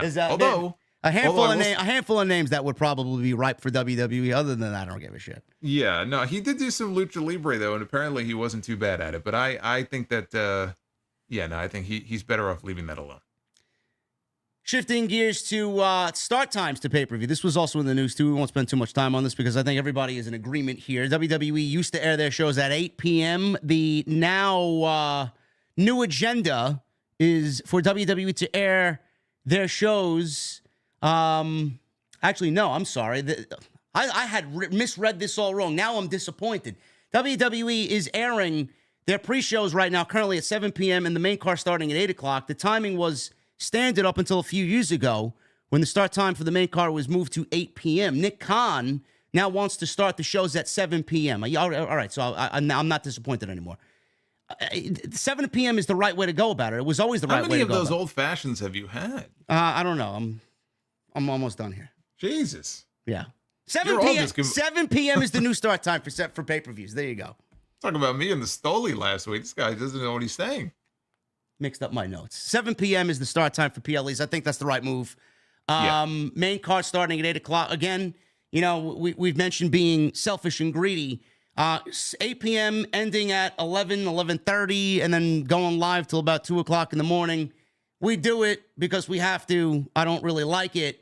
But starting at 7 o'clock, ending at 10, going live around 10:15, 10:20, and getting out of here about 12:45, it sounds like a better idea to me. Yeah, and also, they did that for years with the 7 o'clock start times. And one thing that Paul Levesque is very good at is pacing those shows. And he did this with NXT back in the TakeOver days, where he doesn't overload them. I was surprised, actually, he didn't add that 6th match for Backlash. There were 5 matches on the show. When the show was over, though, it was paced perfectly. Yeah. Because you have these elaborate entrances, especially when they're international now, and everyone's going nuts, and they're doing all kinds of chants and everything. And you just want people, like the announcers, to lay out and just let the people kind of absorb the reaction. And so they had plenty of time for people to get their entrances in there, do the introductions. The matches all had a pretty good length of time. So he's very good at that. You start a show at 7 o'clock, and like you said, by 10:30 maybe, or between 10:30 and 11 at the latest, you know it's going to be over. I think that's a good length for these shows. Yeah, something that AEW should definitely adopt for sure. Yeah. And so starting an hour early to me, I personally don't have an issue with that. I think that's fine. No, that's a great move by Nick Khan. Making the good moves is Nick Khan. I know the big thing as far as PLEs is concerned was the obscenely high ticket prices, not only for France coming out of Backlash, where it was rumored, what was it, Jason, like $400 a ticket almost? $300 a ticket, $400 a ticket? Yeah, I mean, those were the so-called cheap seats. But, yeah, I mean, they set the all-time arena gate record, and everybody cheered. Yay! Everybody was so happy about it. And I'm just sitting here going, you fuckers. Well, don't you realize what you're cheering for? Yeah. Well, didn't they just break their record that they broke 2 weeks ago? No. Well, what happened? They've been breaking records left and right. I think they've set 54 new gate records this year alone so far. That was their biggest arena gate record, and they're going to break it, or they're expected to break it for Clash at the Castle. So tickets here started at $375 US. Someone sent me, a fan from over there of the show, sent me seating charts, and it was upwards towards over $500 US now for a ticket, single ticket. Oh, yep. I think the other day, so that must have gone up then, because the other day it was, I think, 420 was the cheapest that somebody wrote in and said that was the cheapest they could find. And it's ticket shock. Look, it's outrageous, but at the same time, it's supply and demand. So why is WWE able to get away with it? Because people are buying the tickets.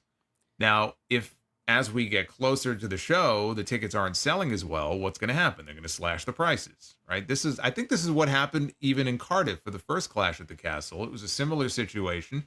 If the tickets aren't selling when we get to that first week in June and they get a little bit closer to showtime, then they're going to slash prices. So I would even say, if you're somebody who wants to go to the show and you're very reluctant to because you look at these prices and you're like, is it even worth it? I can't afford that. Just give it time, because my guess is those prices will come down. But look, when the product is hot, they can get away with it. And if the demand is there, because when was the last time they did a pay-per-view in Glasgow? Never. So unfortunately, this is what happens. But my point before is, it's going to happen again. I guarantee you it's going to happen again. They're going to get to Clash. They're going to have somebody standing in the middle of the ring, in the middle of the show, and they're going to go, we just set the all-time gate record for WWE, and they don't give you the number. Yeah, I think it was like $3 million for Backlash. They didn't give the number. But then everybody cheers. And I laugh at it because they're gouging people on these prices. And again, I know why they're doing it. Good for them. But for the fans, it sucks. Because imagine if you are so excited that WWE is coming to your country for a pay-per-view for the first time ever, and you've got 2 kids. You got a wife and 2 kids, and you want to take the family and go to the show. How the fuck are you going to justify going to the show? Ticket prices are like that. How are you going to bring the entire family to a show for that amount of money? You can't. This is their new business model. They will find remote areas of the globe that they've never been to, and they will charge. Well, this is $500. The next show is going to be fucking $700. They're just going to continue doing this business model. And first time ever, never been to Scotland, Glasgow for a pay-per-view. People, I mean, there is something out there for everybody. People are going to spend the money. How many people are going to spend the money? I mean, that remains to be seen. But there will be 30,000 plus in that stadium. So it's something that WWE is just going to continue to do, because they know that every time they go to these places that they've never been to, there will be people that will spend the money. They don't give a shit. I mean, you could have charged, what was it, $300, $400 for tickets for Backlash? They could have charged $600. They would have sold the place out. It doesn't matter. No, I mean, there were tickets in that building that went for a hell of a lot more than that. You know, when we're giving these prices, these are for the available least expensive seats. So a lot of the tickets at these events are a hell of a lot more than that. So you look at these and you can understand why people are upset. Right? This may be their only opportunity to go to a show like this, and they're being priced out. But again, I understand WWE making the announcement in front of the live audience when they set an attendance record. Like, that I get. Like, okay, you guys, we have X number of people and you've set the all-time record, right? That's something to cheer for. I don't understand though, when you're dealing with a show like this and people are paying such an outrageous amount of money and willingly, because again, they're going to probably sell out that building, I'm sure. You said 30,000. I don't think it fits 30,000. I think it's a regular arena, but I was thinking it was a stadium. No, I mean, I believe it's an arena. I think it's an arena. That's why I said they'll probably break the arena gate record at that show that they just set for Backlash. So Cardiff was a stadium. This, I believe, is just an arena, but maybe somebody can look it up and just verify that. But what I don't understand is these same people who are being forced to pay these ridiculous prices are going to be the same people in the crowd who cheer their heads off for a gate record. I just think it's silly. Again, the attendance I get, the gate I don't, but hey, if the OVO Hydro has 12,306 according to Wikipedia. So obviously less than that with the stage setup or whatever WWE does. So yeah. So there you go. Yeah. So there you go. And that's the point. Like, you would think, how are they setting the all-time gate record? 60, 70 years this company has been operating. How is it that they're setting a gate record with only 12,000 seats? There's why. Because they're charging these outrageously high prices because they can get away with it. Just to give you guys an example of some of the complaints, Mark Dallas, the founder of ICW, a Scottish-based promotion that Drew McIntyre, Piper Niven, amongst other WWE superstars have worked for, he spoke to BBC, and Dallas was pleased that the event was coming to Scotland, and he says, it's fantastic that finally WWE are bringing one of their biggest events to Glasgow. It's long overdue. I think it's a real shame that there's not more affordable tickets towards the back of the venue at least. And then journalist Ross Brady is among those who have found himself out of the show because he can't afford the tickets, even though the arena is right in his neighborhood. He says, I'll have to watch it on TV, save myself some money. I'm a proper fan of this, but I'll need to miss out on this show that's only 20 minutes down the road because I'm just not paying these sort of prices. It sucks. It really does. But, you know, WWE doesn't really care. They're going to get theirs. I mean, look, they're in it to make money, and that's it. And they're making a lot of money right now. They could be making a lot of money. And Saudi Arabia, they're paying WWE a lot of money right now. $50 million per show, twice a year. Per show. Like Jason and I said, the shows have gotten progressively better. I think King of the Ring is going to be a great show. But Saudi Arabia wants to have a little bit more of importance as far as WWE shows, a Royal Rumble or even a WrestleMania. Mark Shapiro, president of Endeavor, was quick to shut down the idea that Vince's exit had changed things in terms of the agreement. He says, and I quote, there was a lot of speculation with Vince being gone that this would impact the relationship in a negative way. Would they be looking to get out of it? I would say that Nick Khan in particular has developed, sustained, cultivated, and nurtured a very strong relationship and a handoff from Vince. They have a lot of trust and faith in each other. And along with this, with him boasting about Nick Khan's relationship with Saudi, Shapiro added that Saudi Arabia could be exploring the idea of hosting more than 2 events in the Kingdom of Saudi Arabia. We have a strong and healthy relationship with the Kingdom through WWE and doing 2 annual events a year. Potentially, we could look to do more events, but nothing is planned beyond these 2 events at this time. If WWE does not plan to host more annual events in Saudi Arabia, then WrestleMania could be on the list. They do, I believe, say they want a Royal Rumble. They also have their sights set on UFC events. Obviously, Nick Khan, however, has stated that currently WrestleMania and other major events will stay in North America for the time being.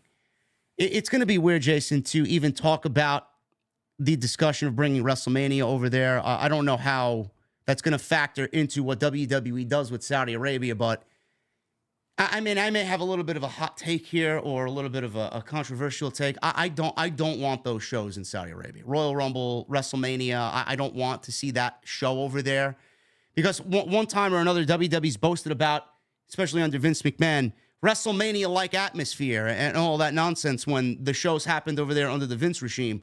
I don't want to see a show like WrestleMania brought over there. I feel like, I don't want to say it would devalue the show, but it would be an eye-opening experience to say the least. I could see a Royal Rumble being over there. I wouldn't necessarily like it, but again, who the fuck am I to say anything? WWE's going to get paid, and they're going to take whatever is offered as the highest price. Well, I mean, why would they want the Royal Rumble when they've already had the greatest Royal Rumble? I don't know. Doesn't really make any sense. By the way, we haven't seen that green belt since Braun won it. I don't think he's brought it back out on TV since. Fun fact, I do not look at Bryan Danielson's Royal Rumble record in that Royal Rumble as the record all time. I don't. No. Two different things. Yes.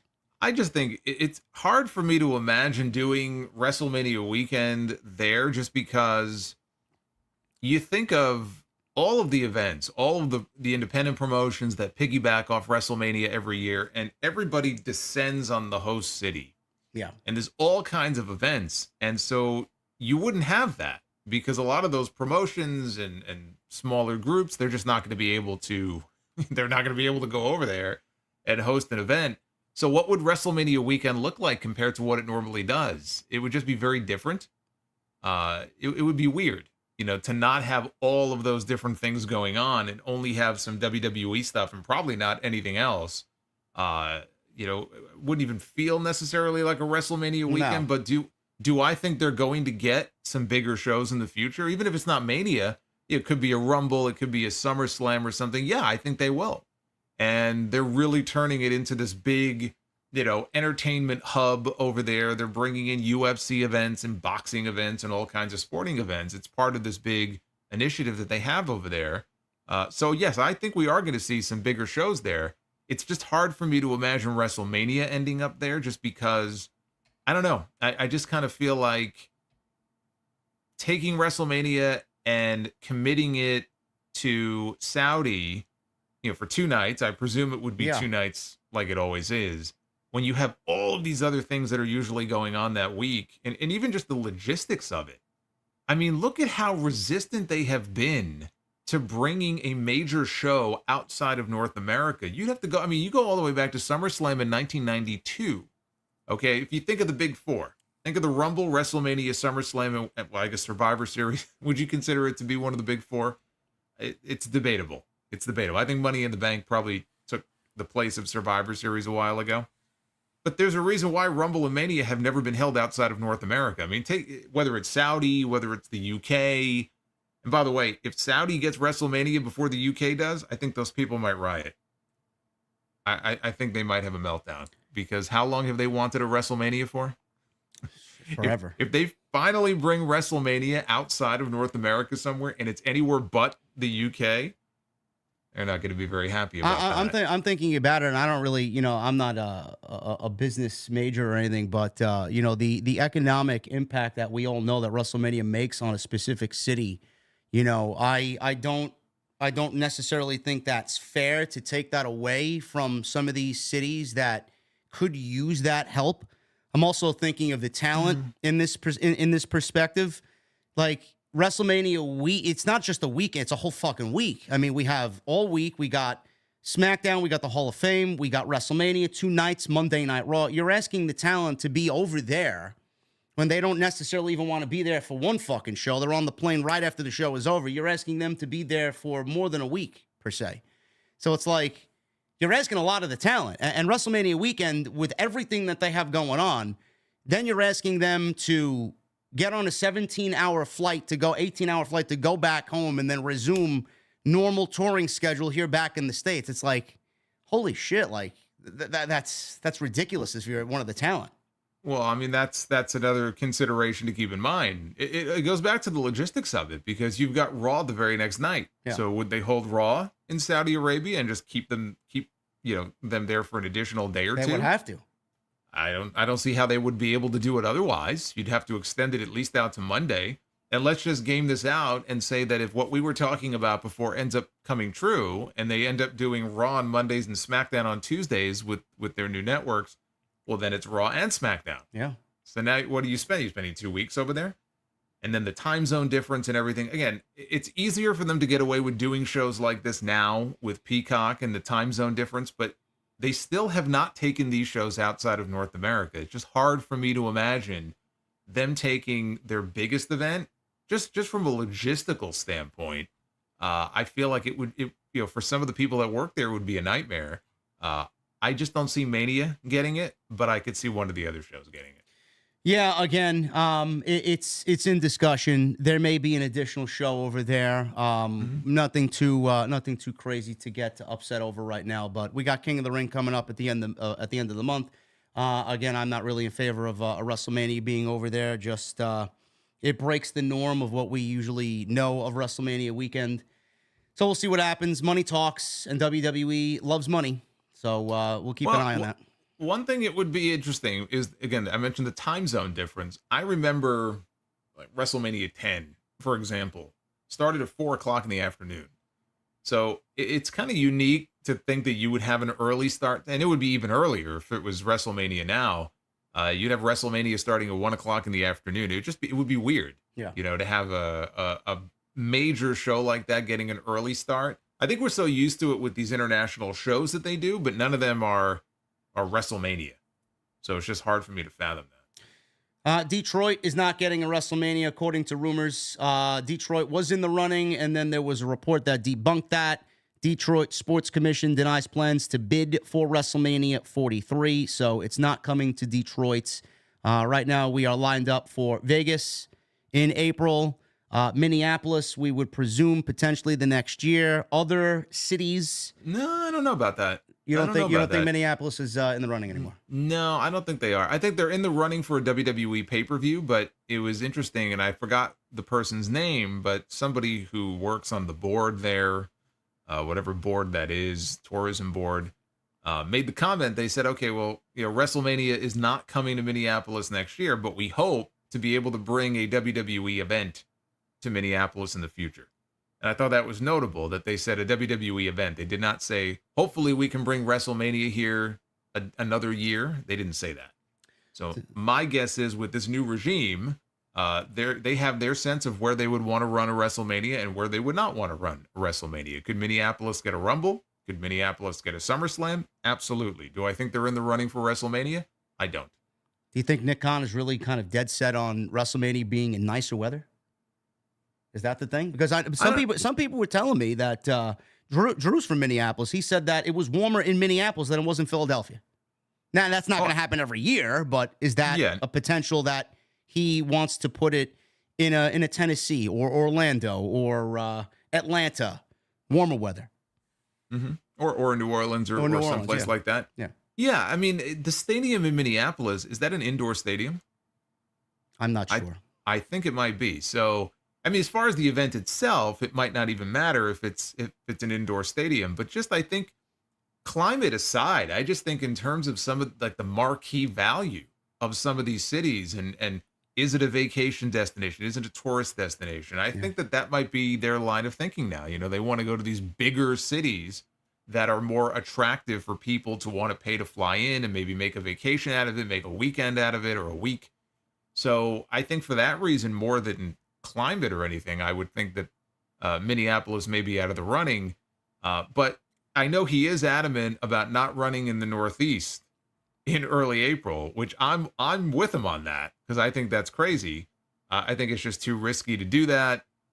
They've done it before. They ran MetLife Stadium here for WrestleMania 29, and then again at 35. I was at both those shows. The weather was all right. It wasn't terrible. I think it rained a little bit, but he definitely sounded like he wants to avoid that and also consider moving Mania even later into the calendar. Next year it's mid-April for the first time. I wouldn't be surprised if we end up with an early May WrestleMania in the future. I think that's on the table. I think we could end up with a Cinco de Mayo WrestleMania one year. I'm in favor of that. Yeah, I don't think I would mind that. Warmer weather. As long as we don't get Philadelphia weather. I was freezing my balls off. Detroit's not getting a WrestleMania. And according to what Jason said, Minneapolis might not be getting a WrestleMania either. But we got Vegas to look forward to. So we will definitely let you guys know if we're going to be out there or not, depending on House of Glory. If they're running a show out there, I think me and Jason will be out there. Mm-hmm. But it's always fun to go back to Vegas. I've wanted to go back since the first Double or Nothing. Haven't been back since. Yeah, me too. I was third row ringside for that show, Cody versus Dustin. One of the greatest matches in AEW history. And always have fun in Vegas. I don't get out there enough. But I always said if there's a wrestling reason, if there's an excuse to go out there, I still haven't figured out exactly what my Mania plans are, if I am going to go there or not, but I have a feeling I'll probably end up there. Me too. Yeah. Shifting gears over to some of the current television, Monday Night Raw, SmackDown. We got a couple of news and notes coming out of the King of the Ring tournament happening on Friday Night SmackDown going into Monday. I was incredibly pleased. We'll start with SmackDown, Jason. I was incredibly pleased with what we got coming out of SmackDown. I felt Naomi and Nia Jax had a decent enough match that kept Nia looking strong. She was, I think, both of our picks to win the Queen of the Ring. And then we get to Jade and Piper Niven. And I've been very critical of Jade in the past, but I did say on Friday that might have been her best match since AEW and the last match that she had with Chris Statlander. I thought she had a much better match than what she did at Backlash. A lot of people say Backlash wasn't really her fault with the miscommunication that happened in that match towards the end. But I thought she did great. Her selling was on point. The spots that she had with Piper were great. She won, and she looked strong going into the next round. I don't know what you thought of that, but let's start there. Jade is in the next round, and I'm not picking her to win the tournament. My opinion still stands with Io now winning the tournament. What do you think? Yeah, I think that Jade in that match with Piper, it was the best that she's looked so far. It's a small body of work in WWE so far, but I made the same comment that night. I said that was her best match since the second match that she had with Chris Statlander, which was really, I look at that as the only match. I mean, their first match went, 10 seconds, whatever it was. I don't really count that. But it's kind of funny that her last AEW match was the best match she had that entire run. And Piper Niven is really good. And we don't get to see Piper Niven that often. And when we do, it's in a tag team match or it's a 2-minute match. This was the first time we got to see Piper Niven, singles match, competitive match, in a very long time. And she's very good. And Jade has made strides. She's still very green. She's still learning. She still has a ways to go as far as, one-on-one matches. But, the best that she's looked so far. I also don't see her going on to win the crown. My mindset was Nia Jax coming into this. When I saw who was in it, I said, okay, this is perfect for her. And if in fact the winner, and I'm going to tell you what my biggest issue with this tournament is, both of them. But if in fact we come to find out that the winner of the tournament can get a world championship match, Bayley and Nia seems like a program that would make sense. And they can get a couple of matches out of that. Before I get into the rest of the tournament, my biggest issue right now with Triple H and what is happening right now with King and Queen of the Ring.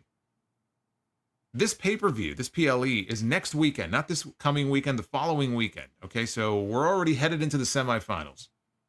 We still don't know what is on the line, if anything, other than a crown. And it better be more than just a crown. I hope those crowns and those cases that we saw on TV last night is not the only thing that is at stake here. Now, I know Gunther sort of alluded to it in that first promo when he declared himself. He basically was saying, like, I'm going to win. And then in so many words, he basically said that he would go after this championship, or maybe I'll go after my Intercontinental title again. And there's been no mention ever since then. Nobody has even alluded to what is on the line in these tournaments. I wish that they would articulate that and tell us, okay, other than the crown, here's what the winner gets. Here's what the king gets. Here's what the queen gets. I don't know if they figured it out yet. And it's ridiculous. We're in the middle of a tournament. We don't even know what's on the line. It's stupid. So he needs to tell us soon, and not next week. He should tell us this week. He should tell us this Friday. We should find out what exactly is on the line in these tournaments. But as far as the queen goes, my mind has changed a little bit. Yeah. And I'll let you tell me if you think I'm crazy here. So I see a couple of different ways that this Nia and Jade thing could go. In one scenario, I have Nia beating Jade. Then I have Bianca beating Tiffany.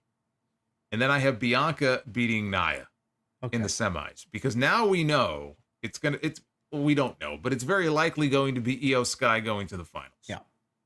So if Io goes to the finals, Io was playing babyface on Raw last night. I don't know if you noticed that. That was interesting. But she is still a heel. She's still with Damage Control. I think you need a babyface on the SmackDown side if you're going to have a heel on the Raw side in the finals. So if Io goes to the finals, you get Bianca and Io. And I am kind of leaning towards Bianca to win Queen of the Ring, because they have teased in multiple segments, multiple backstage segments, that Bianca has no love lost for Bayley. She does not like Bayley. She has not forgiven Bayley for fucking with her for 2 years and making her life hell. And they always try to calm her down, and they can't even be in the same room. And I just kind of feel like they've teased that heat for a reason. And it could be leading to something, which would be Bianca against Bayley, even though she's one half of the women's tag team champions. So I'm kind of thinking we could be in for Bianca winning the crown. I could see that. I could see that. Alluding to what you just said, going back to what you said there about Jade, I'm surprised that you potentially even brought up the fact that Jade would lose to Nia. Now, I don't think they're going to go that route. I don't think you think they're going to go that route either. I actually said on Friday that I would love to see both women looking strong. I don't think Jade necessarily needs to take a pin, though. Dragunov lost on Monday last night, so I don't know why Jade can't suffer a loss either. But I feel like a double countout would be best served for both women, or a double disqualification of sorts. They do have that angle that they did have in the Royal Rumble to play off of. Maybe they build towards a longer feud at some point, another singles match. But then on the flip side, I feel like Nia is positioning herself for a world championship, so she's first in line. Jade's already a tag team champion. You want to keep Nia looking strong and Nia as the priority. Jade's always going to look great coming out of whatever she's doing, because she's right now a priority for WWE. But I feel like with them going to a double countout, then we get Tiffany and Bianca. And I feel like, to your point, Bianca and Bayley being a match may be not only to tie up what they got going on, but I also felt maybe coming out of that, maybe they start to build some separation between Jade and Bianca, and maybe I've felt like Bianca could use an attitude adjustment or a heel turn of sorts or an attitude change. Maybe that is the catalyst to do that for her coming out of that. Maybe that builds something between them to break up that tag team. Might be a little too soon for that, but it could be the start of that. But on the flip side to that, I feel like putting Tiffany Stratton in the match with Io in Saudi, I don't think it really matters if it's babyface or heel, because I think that crowd is going to take to either one of those women, no matter who it is. So I feel like you could go either way and still end up with a great match and a crowd reaction that's really going to warrant it being the Queen of the Ring final. Yeah, I mean, and I could see that too. That would be under the scenario then with Io winning, right? Yeah. Because you said, yeah. I mean, I could see that. I would not have Tiffany win just because I would save her for Money in the Bank. Likewise, yeah. So otherwise, I would go with Tiffany. I just think she's great, and I think that honestly, that gimmick, I think, as the Queen, would suit her very well and would suit that character very well. With a bedazzled briefcase, Barbie-like briefcase. Yeah, I mean, come on. Well, that's why I want the briefcase and not the crown, but the crown would work too. But you're not going to give her both. So I would save her for Money in the Bank. I could see Tiffany and Io. I'm with you in the other scenario as I was going over this and trying to map it out. And this is honestly why I think the SmackDown women's side of the bracket is the most intriguing to me. It's the most unpredictable because it can go any number of ways, and I'm not sure what they're going to do. You could do Nia and Jade and have them go to a double DQ or a double countout, and then they both eliminate each other, and then the winner of the other match gets a bye automatically into the finals. So you could work it that way too. That would spare Jade having to take a pinfall loss. Yep. I could definitely see that happening. And then it just comes down to what they want to do with Bianca and Tiffany. And again, I think it could go either way. Now, we also should probably consider the possibility, because they're pushing her pretty hard so far, that Bird Girl, as I call her, Lyra, could go over on Io. Now, she wouldn't win the entire thing, but if Lyra beats Io and goes all the way to the finals, I could see Lyra losing to Nia. If Nia were to go to the final, and she makes it all the way to the end, and then she falls in the final, I could see that too, because they're pushing her pretty hard, and they're almost pairing her up with Becky. You know, you could tell Becky really wants to kind of help her in any way that she can. She worked with her in NXT. She obviously thinks a lot of her fellow, they're from the same country, so I'm sure they have an affinity for each other. So as hard as they're pushing Lyra, I would not discount the possibility that they could have her go over on Io. I would not do that, but have her go to the finals and then lose in the finals. Yeah, it's very unpredictable now that you mapped it out that way. Yeah, I mean, I really could see them going 3 or 4 different ways with this. I just think out of all the matches and all the brackets in either of these tournaments, this to me is the most unpredictable. I feel like giving Lyra that win is a mistake. I feel like the pairing with Becky is going to kind of offset her losing, so I feel like giving Io that win is going to be the right creative move there. I'm not giving Lyra a chance next week. I think Io in the finals. Bianca, I could absolutely see in the finals. I'm giving it to Io. I don't know. I feel like Io is the right winner here. Triple H loves Io. Jade and Nia is going to be a very interesting one. Again, I'm going to keep a close eye on that. I feel like with what she did against Piper, I feel like she could have an even better match with Nia because I feel like Nia is doing the best work of her career right now. Yeah, I mean she's doing good work, but I don't know about that. I feel like you want Jade in the ring with somebody right now who, not that Nia doesn't have any experience. I mean, Nia, if you think about it, Nia's been around for a while. You know, even if you take out the time that she got released.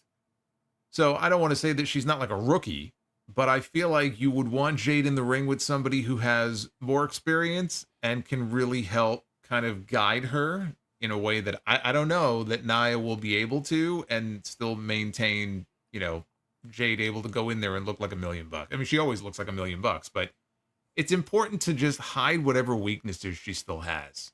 So whatever holes in her game, you want her in there with somebody who you know is not going to kind of shine a light on them and is going to make her look as good as possible.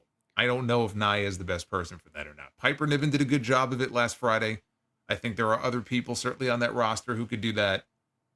I feel like either this match is going to surprise a lot of people or this match could get ugly. I don't know which it's going to be. It could certainly get ugly. I think that is a valid concern for many people. With Nia, I mean, I think she's had some decent matches with Becky. She's had decent Rhea. I mean, I'm gonna listen. I'm not the biggest Nia fan, but I'm gonna give her the benefit of the doubt. Even with Jade, we all know that the reason why this match has happened is because they want to build up Jade's stock, and the image of her doing Jaded on Nia Jax or slamming Nia Jax in any which way is the visual that they're going for. But getting that ending right is going to be very important. You don't want to make Jade lose so early in her run, but also you want to keep Nia strong because she's already alluded to that women's championship. So I do think a double count out. Or I don't know why WWE hasn't done the time limits. I mean, I would have loved to see 15, 30, 60 or 15, 20, and 30 for the time limits. That would have easily been the answer there. That's one thing that Tony Khan got right with the Continental Classic. And I always say this. I say, you know, AEW does a very good job of making use of time limits. And so if in WWE, all of a sudden, and they never, hardly ever mention time limits. In WWE, if you took the time to have Samantha Irvin or whoever announce that this match has a 20-minute time limit, and I'm talking just in general, not even just these tournaments. This match has a 20-minute time limit. It's scheduled for one fall with a 60-minute time limit. And you ingrain that in people's minds. When the day comes that you do a time limit draw, it won't seem forced because, on this day, you pointed out maybe that this match had a time limit. You want it to just become second nature. Like, okay, matches have time limits. In WWE, they never mention them. In AEW, they mention them all the time. They will literally have Justin Roberts interrupt a match to do, 20 minutes have gone by, right? And so it's not really all that shocking if they're going to have, let's say, a time limit draw in a tournament match. This would have been perfect for that because, like you said, you don't really want to beat Jade. I don't think they want to do that. But you also don't want to beat Nia. She just got traded, or drafted, I guess. She got drafted to SmackDown, and they're going to want to build her up as a number one contender, so you don't really want to send her in there and have her get pinned. So it could be a situation where they eliminate each other, and then whoever wins the other match just gets a bye into the finals. I think that's the best way to go about it. Shifting over to the men, we'll stay on SmackDown. Right now we're looking at Randy Orton, and he's the odds-on favorite to come off the Friday night show to go to the finals. Right now we got Tama Tonga and LA Knight, and Randy Orton versus Carmelo Hayes. Now I think the Randy Orton match is pretty predictable. I don't see Carmelo Hayes going to the semifinals here. But the other match is where things get a little interesting. LA Knight, I know a lot of people advocate for LA Knight. It's his time. Let's give him something to really sink his teeth into. And if he loses this match, I feel like social media is going to have a fucking meltdown on Friday. But I do not see Tama Tonga losing this match because the clear-cut story here is with Randy Orton teaming with Kevin Owens and battling this Bloodline 2.0, that's only a natural thing for Randy Orton and Tama Tonga to meet in the semifinals. And he's already alluded to that. When I get you in the semifinals, blah, blah, blah, blah. So he knows he's expecting a beatdown. He cut a whole promo on the guy last Friday. I know. I mean, it's like they basically gave away the ending with what Randy Orton said on Friday. But the match itself, then that's where it gets interesting because it could go a multitude of ways. And I said last night on my show, I'm going Randy and Gunther. I'm still sticking with that. I think it's too big of a match to pass up. You already passed up on one match that I think everybody wanted to see. We'll get to that in a little bit. But to pass up on that match, I think that would be a mistake. What would they actually pass that match up for? Are they going to go Jey Uso and Randy Orton? I could see them doing that, but unlikely because they both have a history. You go back to Survivor Series where Randy Orton was kind of teasing RKOing Jey Uso in the War Games match. I could see them doing Jey and Tama Tonga. But then I have a question of why would they waste the King of the Ring tournament on something that you could easily build outside the tournament? Why did you need the tournament to tell this story? Unless they use it as a way to get Jey from Raw over to SmackDown via a trade. And I said, how about we trade Jey Uso for Baron Corbin and get Baron Corbin back with Braun Breaker and Jey Uso goes over to SmackDown so he can continue the story. That could be a possibility. But again, I'm going to resort back to what I just said. I don't think they need a tournament to tell that story. It could easily be done outside where the tournament should be building someone up and giving them a brand new start, a much bigger opportunity. I'm going with Randy and Gunther, and that's what I'm sticking with. I think it's too big of a match to pass up, Jason. I don't know how you're feeling about this Tama Tonga dynamic, but I would not be surprised if WWE goes all in on the Bloodline. I really wouldn't. I think the idea of training Jey Uso to SmackDown it's a bad move because right now, I mean, Cody already moved from Raw to SmackDown. Seth Rollins is out. We don't know when he's going to be back. Drew McIntyre, he's not going to be out for very long. Even he's hurt right now. CM Punk is still out. So they need a top babyface on Raw right now. Now is not the time to be moving Jey Uso off that show. So I think that would be a bad idea. I don't think he's going anywhere.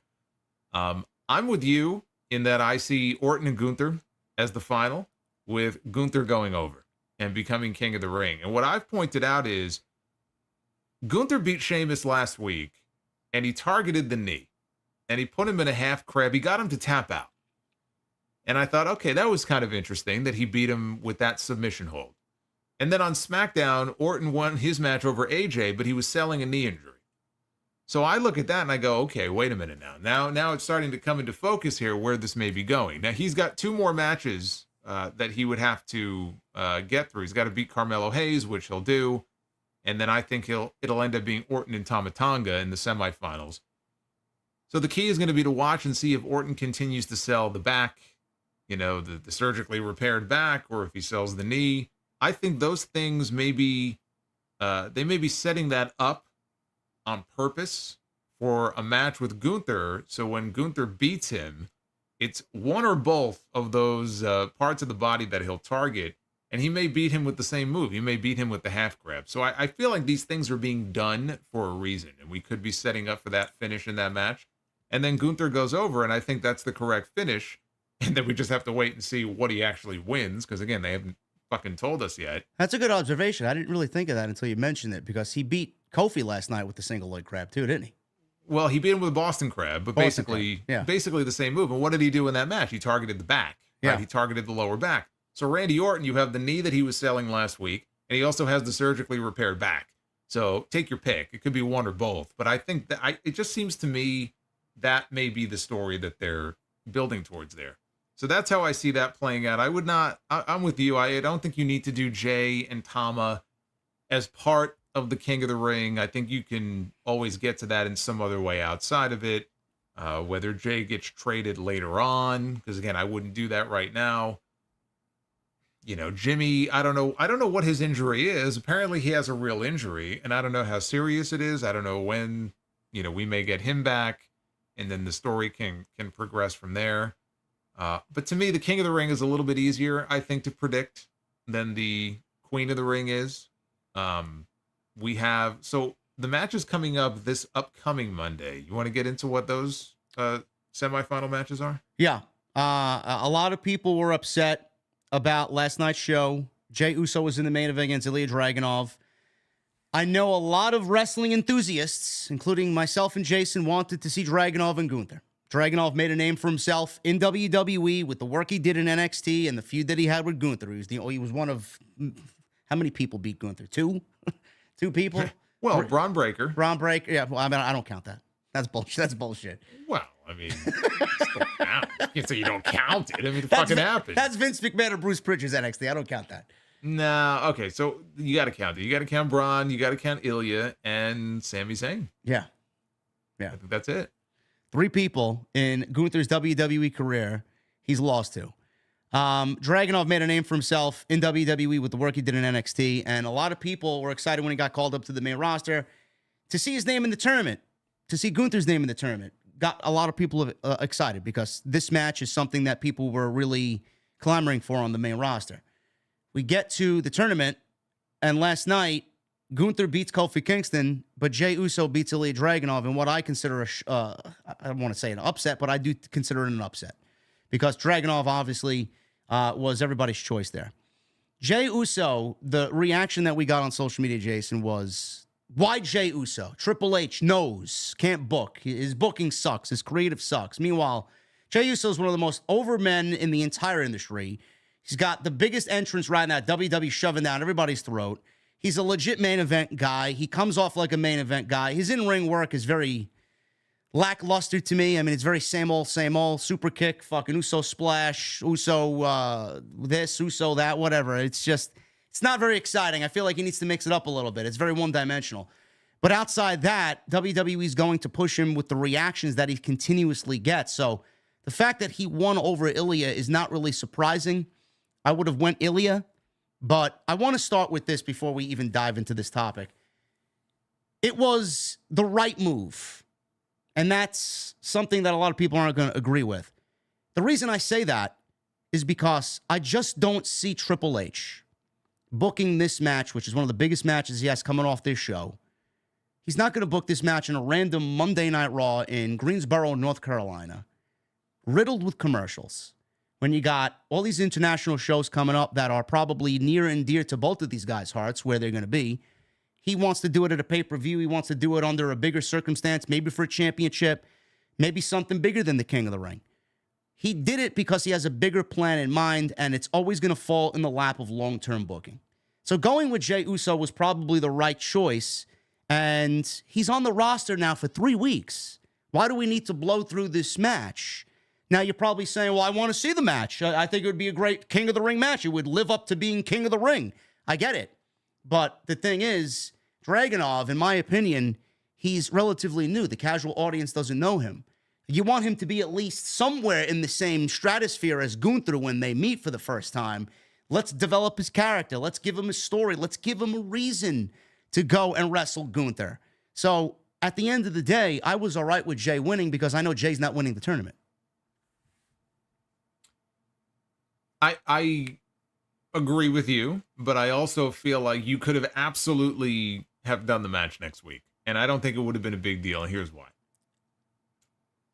Dragunov is not as established on the main roster. People don't know him as well. He already got himself over, by the way, in week 1. With Ricochet. After that match with Ricochet, I mean, and the way he got the people into that match and the comments I saw just on social media, just from a small sample of people saying, I don't know much about this guy. I haven't seen him before, but man, he won me over in one night. Now, I guarantee you there was a lot of reaction like that from a lot of other people too. So it didn't take very long for him to start getting over here on the show. This was his second week. He was already in the main event. Yeah. Okay, so I think he's going to, under Triple H, like Gunther, he's going to do just fine. I'm not worried about him. Some people are like, oh, they've already harmed him or he's buried or whatever. You always have people who say that. No, he hasn't been. Okay, he's going to be just fine. But I do think you could have done the match next week, and the story could have been very simple. Semi-final match, King of the Ring tournament. These two go out there. Yes, there's commercials, but it's unavoidable. They go out there. They don't have the all-time classic that you saw them have in NXT. They don't have the all-time classic that at some point on a PLE they're going to have. But they go out there and they have a competitive 15 to 20-minute match. And Dragunov throws everything at him, and he can't get the job done. And he loses. And Gunther laughs at him, right? And he moves on to the finals. That loss, you could easily tie that loss into a longer-term story for when they eventually meet the second time, and Dragunov is far more prepared. He's in a much better position, right? You could incorporate that into the overall story. So I don't subscribe to the theory that, you can't do the match that early. Like, it takes away from their second match. You can't get enough Gunther and Ilya Dragunov as far as I'm concerned. So you want to do this match now and do another match later. It doesn't hurt the story at all. Could have added to it. Selfishly, I wanted him to go over, but I understood why they did what they did. And it's like you said, Jey Uso, whatever you think of his in-ring work, and it's, like you said, pretty one-dimensional. I mean, there's not a whole lot there. It's, if you've seen one Jey Uso match, you've seen them all. But he's an entrance. He's a character on the show. People like him. He's very likable. He's likable because they told that great fucking story with the bloodline, and that played out over how long? I mean, the 4 years. beginning of, those pandemic shows, the whole bloodline story started with him and getting sympathy on him because of the way Roman Reigns was treating him. So we got 3 years of that.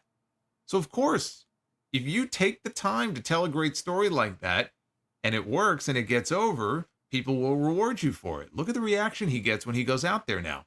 And now he's got all the fireflies and everything when he does his entrance, which leads me to the match next week. So it's going to be him and Gunther. And how are they going to do this? There's always the chance he could win because Gunther beat him in their first match when they wrestled for the title. That's what I'm afraid of. I'm afraid of that too, that they may be like, well, Gunther already beat him once before and now Jay's got to get his win back. Like, fuck that. No, he doesn't. He'll be just fine without it. But I do wonder, we've seen these fireflies now. It started in France. And now it's happening here in the States. And he made the comment on his social media, which, by the way, I think it is fucking hilarious that him and Jimmy, I didn't even realize they still share a Twitter account. So every time Jay posts, he has to go, Jay. Yeah. Like they both share the same password or whatever. Like you would think by now they would have separate accounts, but they don't. But he's like, the fireflies are mine now. I was like, oh, really? And he's done interviews also putting over Bray and talking about how special he was to him. But I do wonder, all this talk about the Wyatt 5 or 6 or whatever it ends up being, this new faction that's going to be debuting, Uncle Howdy. Do they make Jey Uso their first target because of that? Is that like a hint that he may be their first target and it could happen on TV next week where maybe something happens and that's what leads to him losing to Gunther? That's interesting. I didn't really think of that. Alexa Bliss did tweet. I just now realized that when you said that about the fireflies. Alexa Bliss tweeted out yesterday, actually, just you wait with a black heart emoji. Yeah. Mm-hmm. I saw that. And I don't know if that's tied into this, but just when he made that comment, like, the fireflies are mine now. I'm like, oh, okay. That's interesting. That would certainly be something. I'll tell you that's a whole nother can of worms, and they're going to need something major to really spark them returning to the company with that story. But yeah, I agree with you. On the flip side, just a little asterisk to add to what you said. Doing Dragunov and Gunther, that match could have put him on the map to everybody on the main roster if you didn't know who he was. So going out there for 20 minutes and fucking putting on a banger match with Gunther, you don't know who Dragunov is. You kind of know who he was now after the Ricochet match. You fucking know you know who he's going to be after the Gunther match, and that could have solidified him. I agree with that aspect. Yeah. Yeah, and again, it takes nothing away. If you want to do that match in Berlin, you can do that match in Berlin. Whether they did it next week on TV or not, you could do that match in Berlin. It would not take away from that match one bit. And they would be able to go out there on that show. And when they eventually have that big PLE match, it's going to be fucking unbelievable. I mean, they're going to beat that living hell out of each other. And it's going to get over. Whatever city they're in, it's going to get over. People are going to be losing their minds. It's going to be great. But there would have been no harm in doing an early match on TV, 20 minutes, very competitive. Even in defeat, he still wins. Because he's a made man at that point, right? He went toe-to-toe with Gunther. He earned the crowd's respect if he didn't already have it. And it just makes Gunther look like that much more of a beast as he goes into the finals. They opted not to do it. Selfishly, I wanted to see it, but what a tease, though. You know, he knew what he was doing when he put those two together last night in that backstage segment, and we got that little face-off. He knew what he was doing. Of course he's got a plan. Do we see Jacob Fatu at any point in the next 2 weeks? Going into Raw next week, coming out of Raw, going into Saudi, is it the time to play that up? Do we see him in the Randy match with Tama Tonga? Do we see him possibly cost Jay? Does Gunther beat Jay straight up clean? Is there any outside interference, any shenanigans there? How do you see the ending up on Monday? I'm not expecting Fatu to be involved in the Gunther match with Jay. He's ready to go by all accounts. It's just a matter of them figuring out when they want to debut him. I brought up the point that I'm not sure if he can travel internationally. You know, there's been no clarity on that. We know that could potentially be an issue given his past from many years ago. And I don't know. If he can't travel internationally, then that could be an issue because they're doing so many, international shows now. But that would rule him out for Saudi as far as like that show goes. So maybe they want to wait a little bit. Maybe they want to wait until next month. Maybe they want to wait until deeper into the summer when we get to SummerSlam. Maybe they're in no rush. I mean, they just debuted Tama Tonga. We got Tonga Loa. Maybe they want to pump the brakes for a little while, and then they can debut him. I've talked about the idea of maybe not even debuting him as part of the new bloodline. Maybe wait a little while, and if they get Jimmy back and they want to reunite the Usos, which doesn't mean Jay can't still do singles. He's so over. I'm sure they're going to want him to do singles, but as part of this story, you got to get that OG bloodline back together. The closer we get to Roman's return, do you put Jacob on that side instead of on the heel side? That's what I would do. And I'll get to that story in just a second. There's one additional thing I want to mention here. I know Gunther and his travel issues were a thing going into the Royal Rumble, coming out of the Rumble, going into the Chamber. A lot of people question why he wasn't in Perth. A lot of people called back to this visa problem that he had, travel issues. Is that still a thing with him? Because I did mention that potentially, and then I realized, he was actually shown overseas with WWE's European tour while they were going into Europe, going into France. He was in Vienna. He was in Italy. I think he was in Berlin. So that's not an issue for him anymore. So that's not going to be a reason why he doesn't win King of the Ring. No. Okay. No, and there are some people still talking about it like, we know what's going to happen. He's going to lose because he can't go overseas. He's already been overseas. Yeah. When he first mentioned that, whatever interview that was, it was in October, I want to say. And he said that he couldn't leave the country for 6 months. So he's good. That's not going to be an issue at all. Going back to Fatu, there was a report from WrestleVotes who tweeted out last week saying sources suggest that Solo's recent aggressive streak is a part of a strategy to establish him as the main force within this new phase of the bloodline ahead of Jacob Fatu's debut. However, WWE has some trepidation within creative over fear that Fatu's presence could outshine Solo at this stage, says WrestleVotes, which goes back to what Jason just said. I know I said last week, and I said it again on my own, that when I look at Fatu, I look at heel.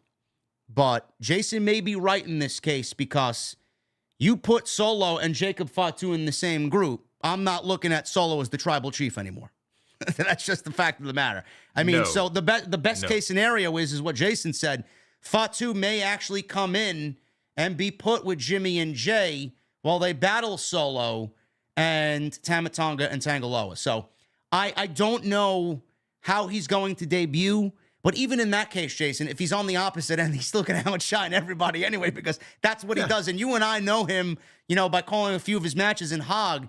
You look at Fatu and what Solo does just verbally and in ring, it's no fucking comparison, honestly. No. And I don't hate Solo. I mean, I like Solo, but there's just no comparison. I mean, Jacob Fatu is better than Solo Sikoa in every way.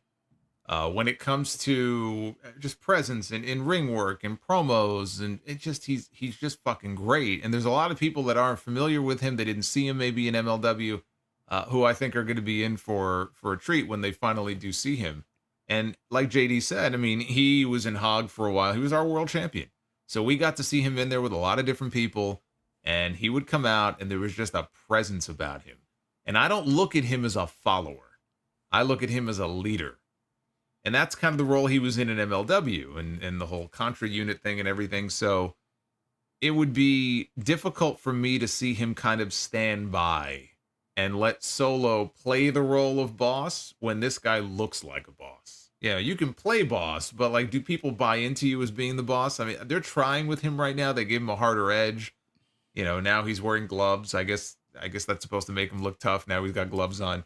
But Jacob Fatu, if they are worried, and again, it's just a rumor, but if they are worried about him potentially outshining Solo, they should be worried. I think they have very good reason to be worried, and that's on them to debut him in a way where, you know, to try to make sure that doesn't happen. And if he's on the opposing side, you kind of take that away. But I also just think, just numbers wise, it just makes sense because, and we kind of touched on this last week, if there's any possibility of there being like a bloodline versus bloodline Civil War games type thing, you need the sides to be even. And if it were a situation where you had Fatu and the Usos on one side, and then you've got Solo and the Guerrillas of Destiny on the other, you want to throw Roman in there on one side, Rock on the other, you could always do that. Now it's 4-on-4. I just think it makes sense just numbers wise. Yeah. You know, Solo's bringing these new guys in. He's got 2 of them now. And, you know, if at some point the Usos get brought back into this, strength in numbers, well, who are they going to bring in? And so you can use him in that role. So he's going to thrive no matter what they do with him as a heel. They can bring him in as a heel, but I'll tell you what, it won't take very long. I think that the fans may end up turning him babyface. I agree with that. Again, you're spot on with that. I do think that's probably the best case scenario for him. And again, the only pieces that would be missing there are Roman and Rock, and then that would make War Games. So sign me up. There you go. The only question is Rock going to work Survivor Series? I don't think he is. That's a good question, but I don't think he is. He debuted there. He should work there, but I don't know that he's going to. The Civil War is definitely going to be what carries the WWE into next WrestleMania for sure. Not too much more here, guys. I do want to mention this from last night's Raw as well. Drew McIntyre and Damian Priest, I thought, had a very effective promo. McIntyre, theoretically, now is getting a championship match because Damian Priest said, you want a shot? I'll give you a shot. We don't know where it's going to be. He did give up a title shot to him. Whether it happens at King of the Ring or at Clash of the Castle, that remains to be seen. But I thought the promo was effective enough to set the table because Damian Priest had some callbacks in this, Jason. I feel like it was one of Damian Priest's stronger promos. He did call back to wanting to cash in on the Money in the Bank briefcase on Seth Rollins, but McIntyre, for whatever reason, stopped him at least 3 different times. And he told him last night, I didn't really want to cash in on you for the World Championship at WrestleMania, but you forced me to because you ruined my opportunity 3 other times before that. And then you made it about CM Punk. And you've been obsessed with CM Punk. You should have been spending time with your family, celebrating, but you always cycle back to CM Punk. And the promo itself was effective to where I do think that match eventually will take place. And whether or not Drew McIntyre wins the championship remains to be seen. But with the looming CM Punk return, how do you see this playing out? When do you think the match should take place between Punk between McIntyre and Priest? And with Punk coming back, the rumor is SummerSlam. Do we wait till that, or do you see him back sooner than SummerSlam? In the ring, I think if it's me, I think you wait until SummerSlam. I think that's a big SummerSlam match. I think for his injury, I don't know, June might be a little early. I mean, not that he can't be cleared by then. Then you got Money in the Bank. Maybe they want to do something on that show. But to me, you're close enough to SummerSlam where if he gets cleared even a month or 2 early, you wait until SummerSlam and you do that match. And then the question becomes, what do you do with Drew at Clash of the Castle? Because I think this match that they basically announced last night, they didn't give us a date, I think is going to be the Clash match. Why wouldn't you want to have Drew in the main event in Scotland going after the World Heavyweight Championship? Yeah. Does he win? I'm not sure about that because I don't think that first Punk and Drew match needs the title necessarily. Or do they want Punk challenging for the title in his first big match back? I don't know. We could just as soon see Punk fuck him over again, and screw him. I don't know. I don't think that would go over well with the crowd, but I'm sure Punk wouldn't mind. I mean, we'd have a better, clear picture if we knew what the fucking King of the Ring was going to give the winner. That's my point. We have no idea. So if Gunther wins King of the Ring and he's on Raw and he could get a World Heavyweight Championship match, what are the rules here? Like, does he get it at the next show? Can he hold on to it? Almost like a Money in the Bank type thing. And not that he could cash it in at any moment, but just he holds on to it and then he decides at SummerSlam or, Bash in Berlin. I want to get my title match on that show. But we don't even know if he's getting a title match. That's why I said earlier, Triple H, he needs to clarify ASAP exactly what the winners of those tournaments get. And then we can figure out what happens with the Punk and McIntyre thing. But, boy, I'll tell you, sometimes these things happen. Punk got hurt in that Royal Rumble. Everybody was talking about Punk and Rollins. And I'm sure that was going to be the WrestleMania match. And then he gets hurt. And Drew McIntyre has always been very good. But it wasn't until he started with this new character that I sat up and took notice of him during these shows where it's like, okay, tonight's Raw. I'm looking forward to seeing what they do with him. I never felt that way before about Drew McIntyre. He was on the show. He was a babyface. He was kind of bland. And it was like, okay, whatever. And then he won me over with this character. And then Punk gets hurt. And he just turns into the ultimate troll. All the one-liners, all the insults. He goes to Mindy's Bakery. It's closed. I still think the line of the year is when they had that great segment, which is one of the best segments on television all year with him and Punk, and then Rollins came out. Yeah. And we had that three-way promo. But that line where he's like, I don't understand this whole straight edge thing. You don't drink. You don't do drugs. You find yourself in rehab all the time. And I said, what a fucking great line that is. So, he's been on fire with this shit. And now Punk and McIntyre, to me, it's bigger than, I have way more interest now in seeing this match than even Punk and Rollins, in those early days when it looked like they were building to it in Mania. They've been handed gold here. So when they finally meet, it's going to be a big deal. That's why I say I would hold off until SummerSlam for that. Yeah, it's interesting because Punk, he's always made mention of wanting his WrestleMania moment. And I know that kind of coincides with him winning the championship at WrestleMania. So why would Drew, this is the way I think now, why would Drew win the World Championship and then have him go into a program with CM Punk for the World Championship when, I don't really see him walking out of that feud with the World Championship, McIntyre. You'd almost have to give it to Punk at that point. So I feel like if Punk is going to be talking about a World Championship, you don't really start talking about giving him a World Championship till WrestleMania, which then now factors into McIntyre. Does he win the championship from Priest? Do we give it to Gunther? I don't really know. I mean, it's like you got a good problem there on Monday Night Raw. You got a ton of top contenders, ton of solid names, but in which way they win the championship and who's next, that's where I get cloudy on. But I guess that's a good problem to have, honestly. It's a better situation than we have right now on SmackDown as far as the WWE title. That's why we're getting Logan Paul in Saudi Arabia. We could end with that. I know that was a big topic of discussion. I feel like in that the match was inevitably going to take place. I don't necessarily care to see it right now because Logan Paul's the United States champion. Cody Rhodes is the WWE champion. I'm going off of a Cody Rhodes tweet where he said, Cody, 2 belts or something like that, 2 belts. So is he alluding that the United States Championship is going to be on the line? Are we going to get title for title, winner take all? Why does Cody need to win the United States title? That doesn't really make sense logically at all, creative. Well, he's the American Nightmare. He is. I guess he wants to, maybe Brandy wants another championship above the fireplace. I have no idea. Mm-hmm. I don't like that aspect. So you're basically asking for a fuck finish in Saudi.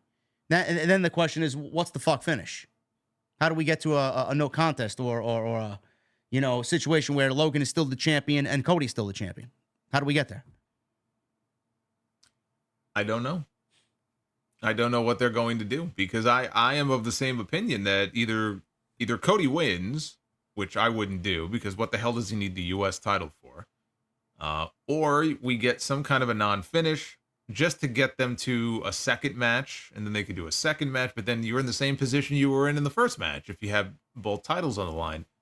So it makes me wonder if maybe we get a debut, maybe whoever is going to be next in line potentially to challenge Cody. Maybe that person shows up. I just don't know who that person is. It's not going to be Randy Orton. It shouldn't be Randy Orton. I mean, that's a big enough match. You got to hold off on that for a bigger show. So it's not going to be Orton. It's not going to be Kevin Owens. It's not going to be LA Knight. Those are your top baby faces on SmackDown. Who else is there? What name am I missing? Some people have suggested Lashley could challenge Cody at some point. See that. Yeah, but at some point. But, I mean, supposedly he's hurt, so I'm not expecting him to randomly show up. So let's assume it's not him. It's not exactly something that's going to have me rushing to my TV on Friday nights. No. And what would the point be of him running out there and interfering? So I'm just saying, like, as far as like the next person, the next in line, who is that person? I don't know. Solo Sikoa? Solo Sikoa has no match right now. Right? He's not in the King of the Ring. Do we go back to Cody and the Bloodline this quickly? Is anybody clamoring to see that? They may have no choice. They may have no choice, but I don't like that option. Unless Gunther wins the King of the Ring and then goes over to SmackDown and challenges Cody and just takes his title. Well, well, it sure would be nice to know, though. Yes, I know exactly what's on the line in this fucking tournament here. So yeah, I don't know. I don't know. What are you bothered by the lack of story here with Logan Paul and Cody Rhodes? Like, we all know it's Saudi. They love Logan Paul over there. We're getting that match. It's a marquee match for them over there in the big market, $50 million show. A lot of people are, where's the story? Like, where's the same energy, man? You're complaining about Brian Cage and Swerve Strickland. Where's the energy for Cody and Logan Paul? I'm like my complaints are worldwide here, folks. I complain about everything, but I understand why this match is happening. I don't like it. I don't like the non-information that we've been given. Is it a fucking title versus title, winner take all? We don't know anything. Yeah, they don't tell us anything, so we're kind of left to try to figure it out on our own. What I would have done, I wouldn't have even done it this way. AJ Styles would not have even been in the King of the Ring. He would have been challenging Cody again. Yes. He would have said, all right, you got lucky the first time. I want one more shot. And we would have rematched them, some kind of stipulation, and you get one more match out of it. That first match was fucking great. I don't think anybody would have minded. And, on the Saudi show, you do the rematch. And then from there, you could start building as you get towards Money in the Bank. Who's the next challenger going to be? Is it going to be Logan? Is it going to be somebody else? I don't know why they didn't go back to AJ. I really don't. I don't understand it. Now, if AJ was to come back and attack Cody, it's like, well, now you're coming back to it? That doesn't make any sense because now AJ lost to two people. Yeah. He lost to Cody and he lost to Randy. So that's it. Like, now he goes back down to the mid-card. I don't know what they're going to do with him next. That's what I would have done, and I think they fucked up by not doing that. But I think that in Saudi, they wanted Logan Paul in that spot. This is not the first time that we've seen Logan Paul on a Saudi show challenging for the WWE title. No. Right? It was about 18 months ago. He was in the ring with Roman Reigns, they had an excellent match. Great fucking match. It's an excellent match. I have no doubt this will be an excellent match. Look at the last two matches that Cody has had. He had that great match with Roman at WrestleMania. It was overbooked. Or booked. Some people say, oh, it wasn't overbooked, it was perfect. But, it was still overbooked. But I loved it. It was great. And the match with AJ, great. So he's on a little streak of his own. I'm sure these two are going to go out there and kill it. I might not like the finish, but I think the match itself will be good. To your first question, is there a story here? No, there's no story. Nick Aldis announced that Logan Paul is the number one contender. There was never a tease. I don't think these two ever interacted on TV. Did they ever share the same ring for a promo or bump into each other in the back? I don't recall anything. I don't recall that, no. No. So is there a story here? No, I'm not going to pretend that there's a story. There's no fucking story. This is the match they wanted to do. And so they're doing it. And maybe come Saudi, it'll be a little more clear why they're doing it.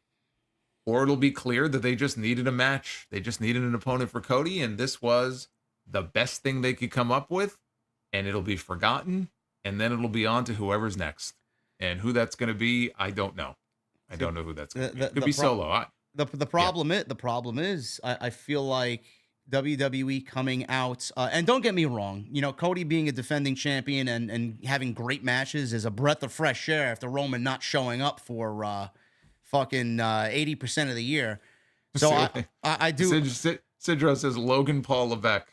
That's right. I got to get it right. Sorry, yeah. Sidro. So I appreciate that Cody is putting on banger matches, showing up more, being a fighting champion, because that is exactly what I wanted from Cody as the champion on SmackDown. But the thing is, it certainly does look like WWE did not have a plan. It looks like WWE didn't prioritize what they needed to first and foremost coming out of the draft. Not only out of all the other problems that they had, tag team division, women's division looking a little light on both shows. What was the most important thing coming out of the draft? Making sure Cody Rhodes was set up for a full calendar year as champion. The way I look at SmackDown right now and the way the roster is, they don't have that set up for him. So I'm blaming that on management. Unless that's been done by design, I don't know why it would be done that way. Maybe they looked at this early part of 2024 and they had these coinciding shows bleeding one into the other, and they were like, yeah, we'll just do this, we'll do that, and then we'll just wait till Rock gets back this summer. But why do we need to wait till Rock gets back? Why can't we tell stories with one of the best storytellers in all the industry? Like, I don't want to see Cody in matches that are great but don't have any fucking feeling behind them. The whole thing about Cody is he's a guy with feeling. I want to care. The more you do this, I'm not going to care about Cody's reign. Yeah, I just find it hard to believe they don't have a plan for Cody. They didn't have something mapped out for him. For all this talk about how, the Triple H era and the way he, long-term books things out, do you honestly believe they have no vision for where they want Cody to be, let's say, come SummerSlam? Not completely. Come Money in the Bank? No, I think they do. I can't see what it is. That's why I say, come Saudi, hopefully it'll become a little more clear, especially if somebody shows up or if they get involved in the match. Then it'll become a little more clear. But so I'm not ready to say, they have no plans for Cody, because I don't believe that. I'm sure they have something in mind for him. He's their top champion. But as far as story going into this match, no. This is a match they wanted to do. It's an attraction because we're assuming it's champion against champion title for title, and they wanted Logan Paul in a big match in Saudi Arabia. That's the story. Not much of one. I'm not excusing it, but as far as the longer term plan for Cody, I find it hard to believe they don't have something in mind for him. Other than The Rock. All we know is the AEW elitists have a field day with this, man. Where's the story? Go ahead. This is your 3 weeks of fun. There you go. That look good. They should. It's a valid question. It is a valid question. Ladies and gentlemen, guys, thank you so very much for joining us here on Tuesday night, episode 48. We're going to get into your super chats in just a second. Thumbs up. I would love to see you guys hit that thumbs up. We are looking at 1,066 likes so far. So if we could get that up to 1,200, I would really appreciate it. So would Jason. Get those super chats in. Hit that subscribe button to both of our channels, please. I got Jason's channel linked in the title and in the description. Go click that. He's on his way to 81,000 subscribers now. That's right. We just hit 80K. And shout out to Sidro. Yeah, last night, Lyra Valkyria, after her match, she got interviewed in the ring. And she said some stuff in Gaelic. And then I forgot the exact quote. It was something like, as the crows fly or something. You remember when she said that line? Like, as the crows fly. Yeah. I said cows by accident. I just misspoke. And so now it's become a whole big thing, as the cows fly. So Sidro, just so you know, there's already a new super chat created. So tomorrow night on the channel, you'll see it on the list. We'll see if we have flying cows on the screen. Oh man, I like Lyra too. I don't know. Hopefully that. What does that even mean? Is that go with her gimmick? I think so. Yeah, that's why I call her Bird Girl, because when she debuted in NXT, she looked like a giant bird, and they filmed these vignettes and everything. I call her Bird Girl, but now it's like flying cows, and it's like well, her finish is the Nightwing. That's right. Yeah, her finish is the Nightwing. There you go. She's like the bird of prey. She's a bird lady from Home Alone 2? No. What was it? It was a lady, right? It was a lady. Yeah. It was a guy. Yeah, in the park, right? In Central Park. Yeah. Anyway, guys. Well, hold on. I told JD before we went live, I was on Twitter and I saw the trends, and I couldn't figure out why Vigo the Carpathian was trending on Twitter here in 2024. Now, if you don't know the reference, then go back and see Ghostbusters 2. It was a great movie. And yes, the villain in that movie is Vigo the Carpathian. Now, why he was trending here on Twitter, I couldn't figure it out. But then I saw that there's a new painting of Prince Charles, and there were people doing side-by-side comparisons of Prince Charles and Vigo. So if you were wondering, as I was, what the fuck is he trending for? There you go. Now you can go see if you think they look similar. You can let me know. That's very interesting. I did see the picture. It's fucking ridiculous. Not exactly the same. No. Michael, thank you for the $2 super chat, brother. Good Tuesday, JD. Thanks for the hard work, bro. Thank you, Michael. I appreciate it. Senile and David, $100 super chats earlier in the show. Thank you guys very, very much. Jason and I appreciate it. Rich Mulatto with the 199. My life was incomplete until I found you, JD. I love you. Thank you, Rich. Appreciate that. Wow. Leaving Jason out in the fucking cold over here. What's wrong? Yeah, what am I, fucking chopped liver over here? Stallions Productions with a 999. What would you guys think if Brian or Eddie got taken out of the match and all of a sudden Paige came out with an AEW shirt and joined the Elite? Isn't Paige the one who started the attack against Punk first? I don't know, man. They suspended him indefinitely from the Elite. Yeah. Why would he want to join them? Yeah, I mean, they embarrassed him. They said they fined him and they suspended him. And so now for him to join, now they've gone full NWO if they do that, where it's just swerving for the sake of swerving. So I wouldn't do that. Scott Woodford with a 14-month membership. Hello, both of you. I hope you are doing well. I'm excited for SummerSlam. Everybody's excited for SummerSlam, Scott. I don't know about Cleveland, but I'm excited for SummerSlam. Jack Lancy with a $5 super chat. AEW somehow has a worse injury record than Manchester United. Whoever is in the medical team needs to be investigated. I don't know if it's their medical team and their fault, but maybe they need to tone down the in-ring style, honestly. Stop dropping people on their heads. Stop with the hardcore matches. He's not going to like that. Who, Dax? Yeah, if you keep saying things like that, Dax is not going to like that. We may have to consult with Bret Hart on that one. I'm sorry. Okay. Dark Effect with a $100 super chat. Thank you, Dark Effect. And he also follows that up with a $20 super chat. I can only speak for myself, but I have to take a break from AEW after Orange Cassidy stood up after 3 pile drivers, 1 on steel steps. Also not being a fan of the wrestlers in their big storyline at all. I'll keep up through JD and Solid Monsters reviews. And he also says what AEW needs to understand, especially people like OC and the Bucks wrestling, isn't about being able to do the moves. It's when to do the moves and why. I can't take what they do seriously right now. Some valid criticisms, Dark Effect. I will give you that one for sure. Yeah, I was big into the pile driver on the steps last week. I thought that was ridiculous.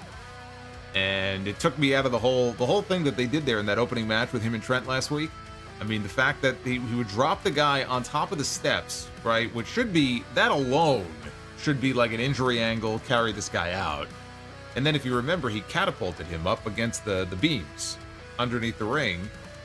And then 5 seconds later, he's on his feet holding a chair. Excuse me? It's ridiculous. What is the point of that?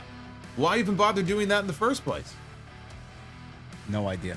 Ridiculous. That's what gets them the criticism that they get. Yeah, and deservedly so. Tone C, Dark Effect, thank you, brother. That's a lot of money, and we really appreciate that, man. Thank you so much. Tone C with a $5 super chat. Just leaving the Tigers game we lost, it now puts us at 21-21, 500 ball club. Hey, listen, man, you're better off than some teams. Your division is weak, though, so I think you should have a decent season if you keep playing good baseball. Blake Meads with a $4.99. I'm okay with suspending my disbelief with wrestling, but there is a line, and the Young Bucks fly right over it. They are way too goofy for me. I could understand that. Listen, the Young Bucks have their hate fan club. Believe me. You don't like them, you don't like them. Mason the Legend with $4.99. Wrestlers get mad when you say they aren't doing good. Why is their first option the block button? I don't know.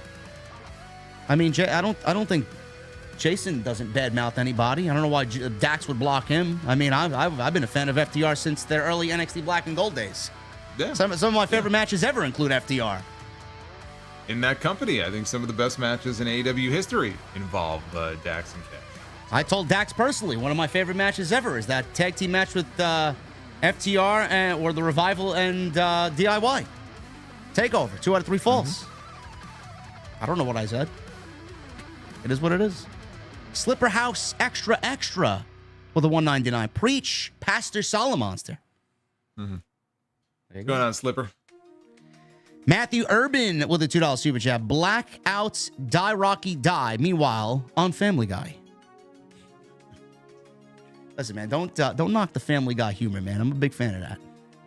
Which network? I don't think it's Fox, but one of these networks has what was it, MILF Manor? Some kind of reality show like MILF Island or MILF. I swear to God, this is a real thing. I think it's MILF Manor, and it might be like season 2, and I didn't even know this existed. But yeah, I mean, it's the type of shit that you would expect to see on Fox. I think that might be on one of the cable stations. I gotta look this up now. MILF Manor. Type in MILF Now, if you type that in, I don't know what you're gonna get. But type in MILF. Maybe go into like the private browsing tab and type in MILF Manor and see what comes up.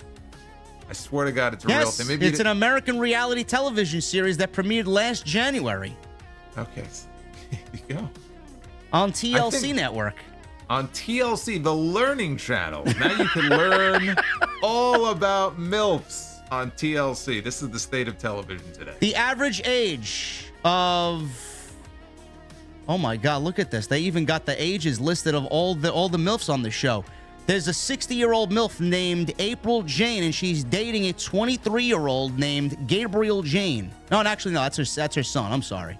I won't be surprised, though, if she's dating somebody 23 years old. You wouldn't be surprised if she's dating her son? Is that what you're saying? No. A 23-year-old. That's not her son. Say, that's a very different show. Yeah, oh my God. Listen. They got a reality show for everything. They really do. And again, I didn't even know it existed until the other day, but yeah, see now you learn something new. Jesus Christ. Whatever, man. Susan Grace with the new membership. Susan, thank you. To start doing live reviews for MILF Manor. I know, really. Mason the Legend with a $4.99. We need Becky to go on that slap show so she can learn to slap someone. Holy shit, that was awful on Monday. Yeah, that was pretty bad. It almost looked like she didn't want to punch Liv halfway through the punch. It looked like she was pantomiming the punch. Yeah.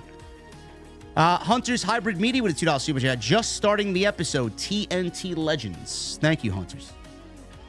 Matthew Urban, $5 super chat. Get rid of that power slap bullshit. UFC goes to Friday. WWE stays on Saturdays, and everyone can relax on Sundays.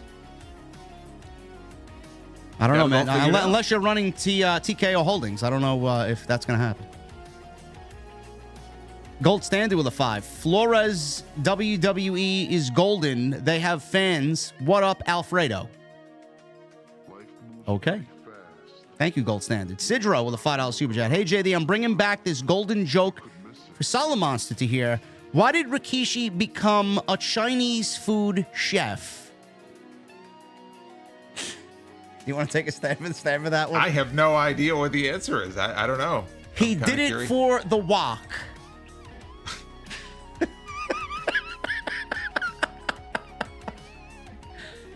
Oh man, thank you, Sidro. If he told the joke before on one of my streams, obviously it made a huge impression on me because I didn't even remember the punchline. That was bad. There you go, Sidro. You got to laugh at Jason, so there you go. Tony Brown with a $4.99. JD and the Great Solomonster. I love your show, and I really love NXT's Lola Vice. OMG, Tony Brown, take it easy, bro. Lola Vice is a very lovely woman. He is. Sidro with a 5. What do you call a wrestler who loves to read? The bookworm brawler. They're getting progressively worse. I like the last one better, Sidro. You should have stopped with the first one. Yeah, that was much better than that. You see, you got to go out on a high note. Like that episode of Seinfeld with George. You tells the joke, and he's like, "That's it. I'm done." He leaves the office. He goes, "That's it. I can't top what I just did. You got to leave on a high note." Jose Perez with a 199. Good show tonight, JD and Solomonster killing it. Thank you, Jose. Alan Jones with a 2. What are your guys' memories of Luther Reigns? I don't know if I have any. My memories of Luther Reigns, he was a wrestler, and he worked for WWE, and that's about it. I don't really know what else to say. He wasn't exactly involved in any major feuds. Something with Kurt Angle, I think he feuded with Kurt, maybe. But I got nothing. Didn't he get mixed up with Roman Reigns with that Johnny Bravo Films guy? Was that him? Remember that? Maybe. Yeah, you know what? Maybe that whole drug scandal. Yeah, maybe. Okay, maybe he did. Yeah, I forgot about Johnny Bravo over there. No, he's still around. Everybody else did too. John Cena's bold spot with a $5 super chat. All hail King Gunther, hoping he wins. If he does, do you want to see him versus Drew for the world title at Clash at Berlin? You mean Bash at Berlin, or would that be too soon? Mr. Bald Spot, Jason and I talked about that. It's a good problem to have. We think, I think you think the same thing. Drew McIntyre has done the body work where he should be the world champion, but I don't see them taking the title off of Damian Priest so soon. I don't really see him lasting the summer with it, but it's not going to be imminently. No. Scotland would be the best place to do it. I can't see them re-signing him and then having him there and not winning the world championship. So we'll see. Well, again, unless Punk screws him out of it. Yeah. And then that just puts more heat on the match, the eventual match with him and Punk. Man, the heat that Punk's going to get there, He'll tear him apart. He'll love it. He'll have a big smile on his face, too. If anybody's good at attracting heat, it's CM Punk. Oh, yeah. Demeter Bullion, CM Funky, Punky, Hunky, Junky, Dunky with a 7. I thought you were having a stroke. I'm like, what happened to you? A $7.99 super chat. God. Wait till you hear this message. No, I'm not having a stroke. JDMA and Han Solo Monster. What's up, G-Dogs? Bad Blood pay-per-view finna return with a match between AJ Lee and AJ Stylish for the hardcore titty belt.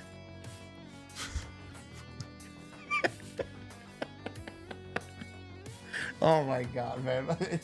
You guys are fucking crazy, man. And here I thought AEW had too many titles. Thank you, CM Funky. Appreciate it. Well, wouldn't that be like a Jon Moxley belt, though? Like, wasn't he like the titty master for a while? Was he? Yeah, that's what everybody called him. He was the titty master. There was like a sign in the crowd, and it just became a thing where he's the titty master. I don't know. Let's give him another belt on top of his IWGP title. Yeah, why not? Fun Shorts with a 199. Do you guys ever get burned out from wrestling? Yeah, I do. Yes. I do. Yes, all the time. George Divine with a $5 super chat. Luther Reigns promo on Thanksgiving is one of the worst promos ever. So bad it's hilarious. Roman versus Luther for the right to the Reigns name. No, thank you. No, thank you. Dakota 7819 with a $4.99. I think it will be Lyra versus Tiffany in the finals because if you look closely, both their renders are dressed head to toe. No skin showing. Did they spoil it? Man, you guys are fucking ridiculous. Yeah, that's like, wow, that's really, really paying attention maybe a little too much. I just say no because I think they're going to want at least one person in that match that's established. So I think they're going to want somebody that has, look, and Tiffany's already very popular, but I just feel like they want an established name in addition to a Lyra or a Tiffany. Yeah. Instead of putting two people who were pretty much fresh off NXT. A. Jackson with the $4.99. This is a hard reach, but do you think they get rid of the U.S. title to bring back the European title due to going overseas a lot more often? No. No more titles, please. Dark Effect with the $10 super chat. Couldn't agree more with you on Jey Uso. He can talk for sure, but when it comes to in-ring, I couldn't be less excited. Every match with him is exactly the same. Yeah, needs to be changed up a little bit, but WWE's got a formula. They love the entrance. They're going to really push the entrance. It's getting them publicity in the mainstream. That's all they care about. Ali with a $4.99. If Uncle Howdy did show up with his group, who would be their first victim to start the feud? Well, Jason mentioned that there's been some correlation between Jey Uso and some Bray Wyatt lore. That could be, but whoever it is, I feel like it needs to be a big enough name where it's going to make an impact on television. It can't be somebody like Karrion Kross in the Final Testament. No. And no. And Jay would qualify. You know, Jay's a big enough name where it would work. Yeah. If they were assuming they bring them in as heels, which I assume they are. Yeah. Ali with a $4.99. If Uncle Howdy did show up with his group, I just read this one. I'm sorry. Jesus Christ. Packing Heat with a $5 super chat. What about Cody winning both belts? Do they phase out the U.S. title, bring back the European title since we're having so many overseas PLEs? No, we just had this question. Are you before. sure you didn't read it? No. I did not. This is a different person? Yes. I think it may be a different person, a same person under a different account. Maybe. I don't know. They're really fucking a big losing fan my of the mind European title. Look, the European title as like a belt, I think it looks great. Like I love the look of the European title, but we do not need any more titles. Yes, this A. Jackson asked that question, and then Packing Heat asked the same question. I guess you guys were on the same wavelength. I don't know. David George with a $4.99. TK should make Ric Flair the GM of Dynamite. Flair has real heat coming out of that pizzeria. Paisanos. No, we don't need Ric Flair on television. No. I'm kind of surprised that he didn't spring for buy the footage himself so he could debut it on Dynamite and try to pop a rating with it. Lewis. I mean, that would be footage I'd actually care to see, honestly. Not the punk. You know what I thought was even funnier about it was if you read, it had to be automated. The captions, the closed captioning on the video, made no sense. Like what I'm hearing and what they're transcribing were two totally different things. And I'm like, this has to be AI, because if somebody actually did this themselves, I don't know what the fuck they were listening to, but none of this made any sense. Lewis with a $4.99. Just a reminder, JD, you are the GOAT. I'm truly enjoying TNT. Great job, Solid Monster. Thank you, Lewis. Thank you, Lewis. Appreciate you, brother. Adam Casper with a $5 super chat. One other thing I don't understand about AEW right now is the Don Callis thing being involved in Orange Cassidy's business. We don't know either. He's trying to recruit Orange Cassidy. My read on it is, in the end, it's going to be a swerve, and he may bring Trent into the Callis family. I can see that. Jedi Joker with a $2 super chat. No disrespect, JD, but let's go Phillies. You know what? I'm going to have to kick you out. Jason wanted to quit the show when he saw the Brave LED sign in the venue.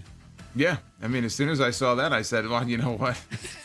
I haven't signed my contract yet, so I think I may bow out here. Mario with a $4.99. Hey, JD and Solo, do you think the remedy was Klarna for the Kurt Angle shit Becky Lynch had to go through? Klarna? You mean karma? That's what it sounded like. Wait, read that again.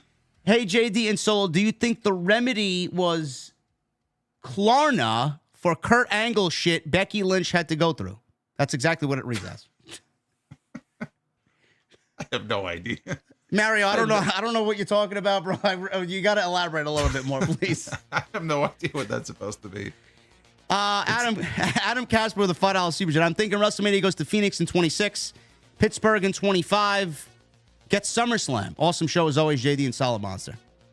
From what I have been reading, WWE's looking at Atlanta, Tennessee, New Orleans, and Orlando for possible WrestleMania locations. So yeah, I mean, he said Pittsburgh 25. I don't see them running Pittsburgh so soon after Philly. Yeah. No. Yeah. Jerron Suttles with a new membership. Thank you, Jerron. And Snowman Khan, this is the final super chat with a $6.99. We fans want Cody to have the winged eagle. WWE interprets it as Cody getting the United States title. LOL. Can you see Dragunov costing Jey Uso next week? No. The winged eagle is something that's near and dear to both of us. It's the only replica title that I actually own. I mean, my God, look over my shoulder right now. Yeah, I know. Look at that. And Dragunov becoming a heel? No. I don't see that happening. That's it. That's all we got. Jesse's in the chat. Go watch him after we're done here. He's going to talk about what we talked about. Yeah. And, shout out to Jesse. And he's going to cover Raw. and give you guys his thoughts on King and Queen of the Ring. Episode 48 in the books with Solid Monster. Thank you guys very much for all the support. Jason, tell them where to find you and what you got coming up this week, and then we'll get the hell out of here. Well, you can find it right in the title of this video. You click on at the Solid Monster. It'll take you right to my channel. We just hit 80,000 subscribers. And like this guy here, I'm live after Raw every Monday, Dynamite every Wednesday, and SmackDown every Friday. And, of course, the main podcast still drops every Sunday. We just had episode 861, Top 10, all wrestling podcasts on Apple. So thank you guys for that. And you can follow me on X. My handle is right there, at Solid Monster. There you go, guys. We'll see you next week. Back Tuesday, same time, same channel, 8:30 p.m. Eastern. We'll talk all things pro wrestling right here on Tuesday nights. Jason and I will be live tomorrow night after AEW Dynamite to talk about what happens on Wednesday night. So catch us then. Until next week, guys, thank you for a great show. Thank you for all the support. Continue to hit that thumbs up, subscribe to both channels, and we will see you right back here for episode 49 of Tuesday Night Titans. We'll see you guys later.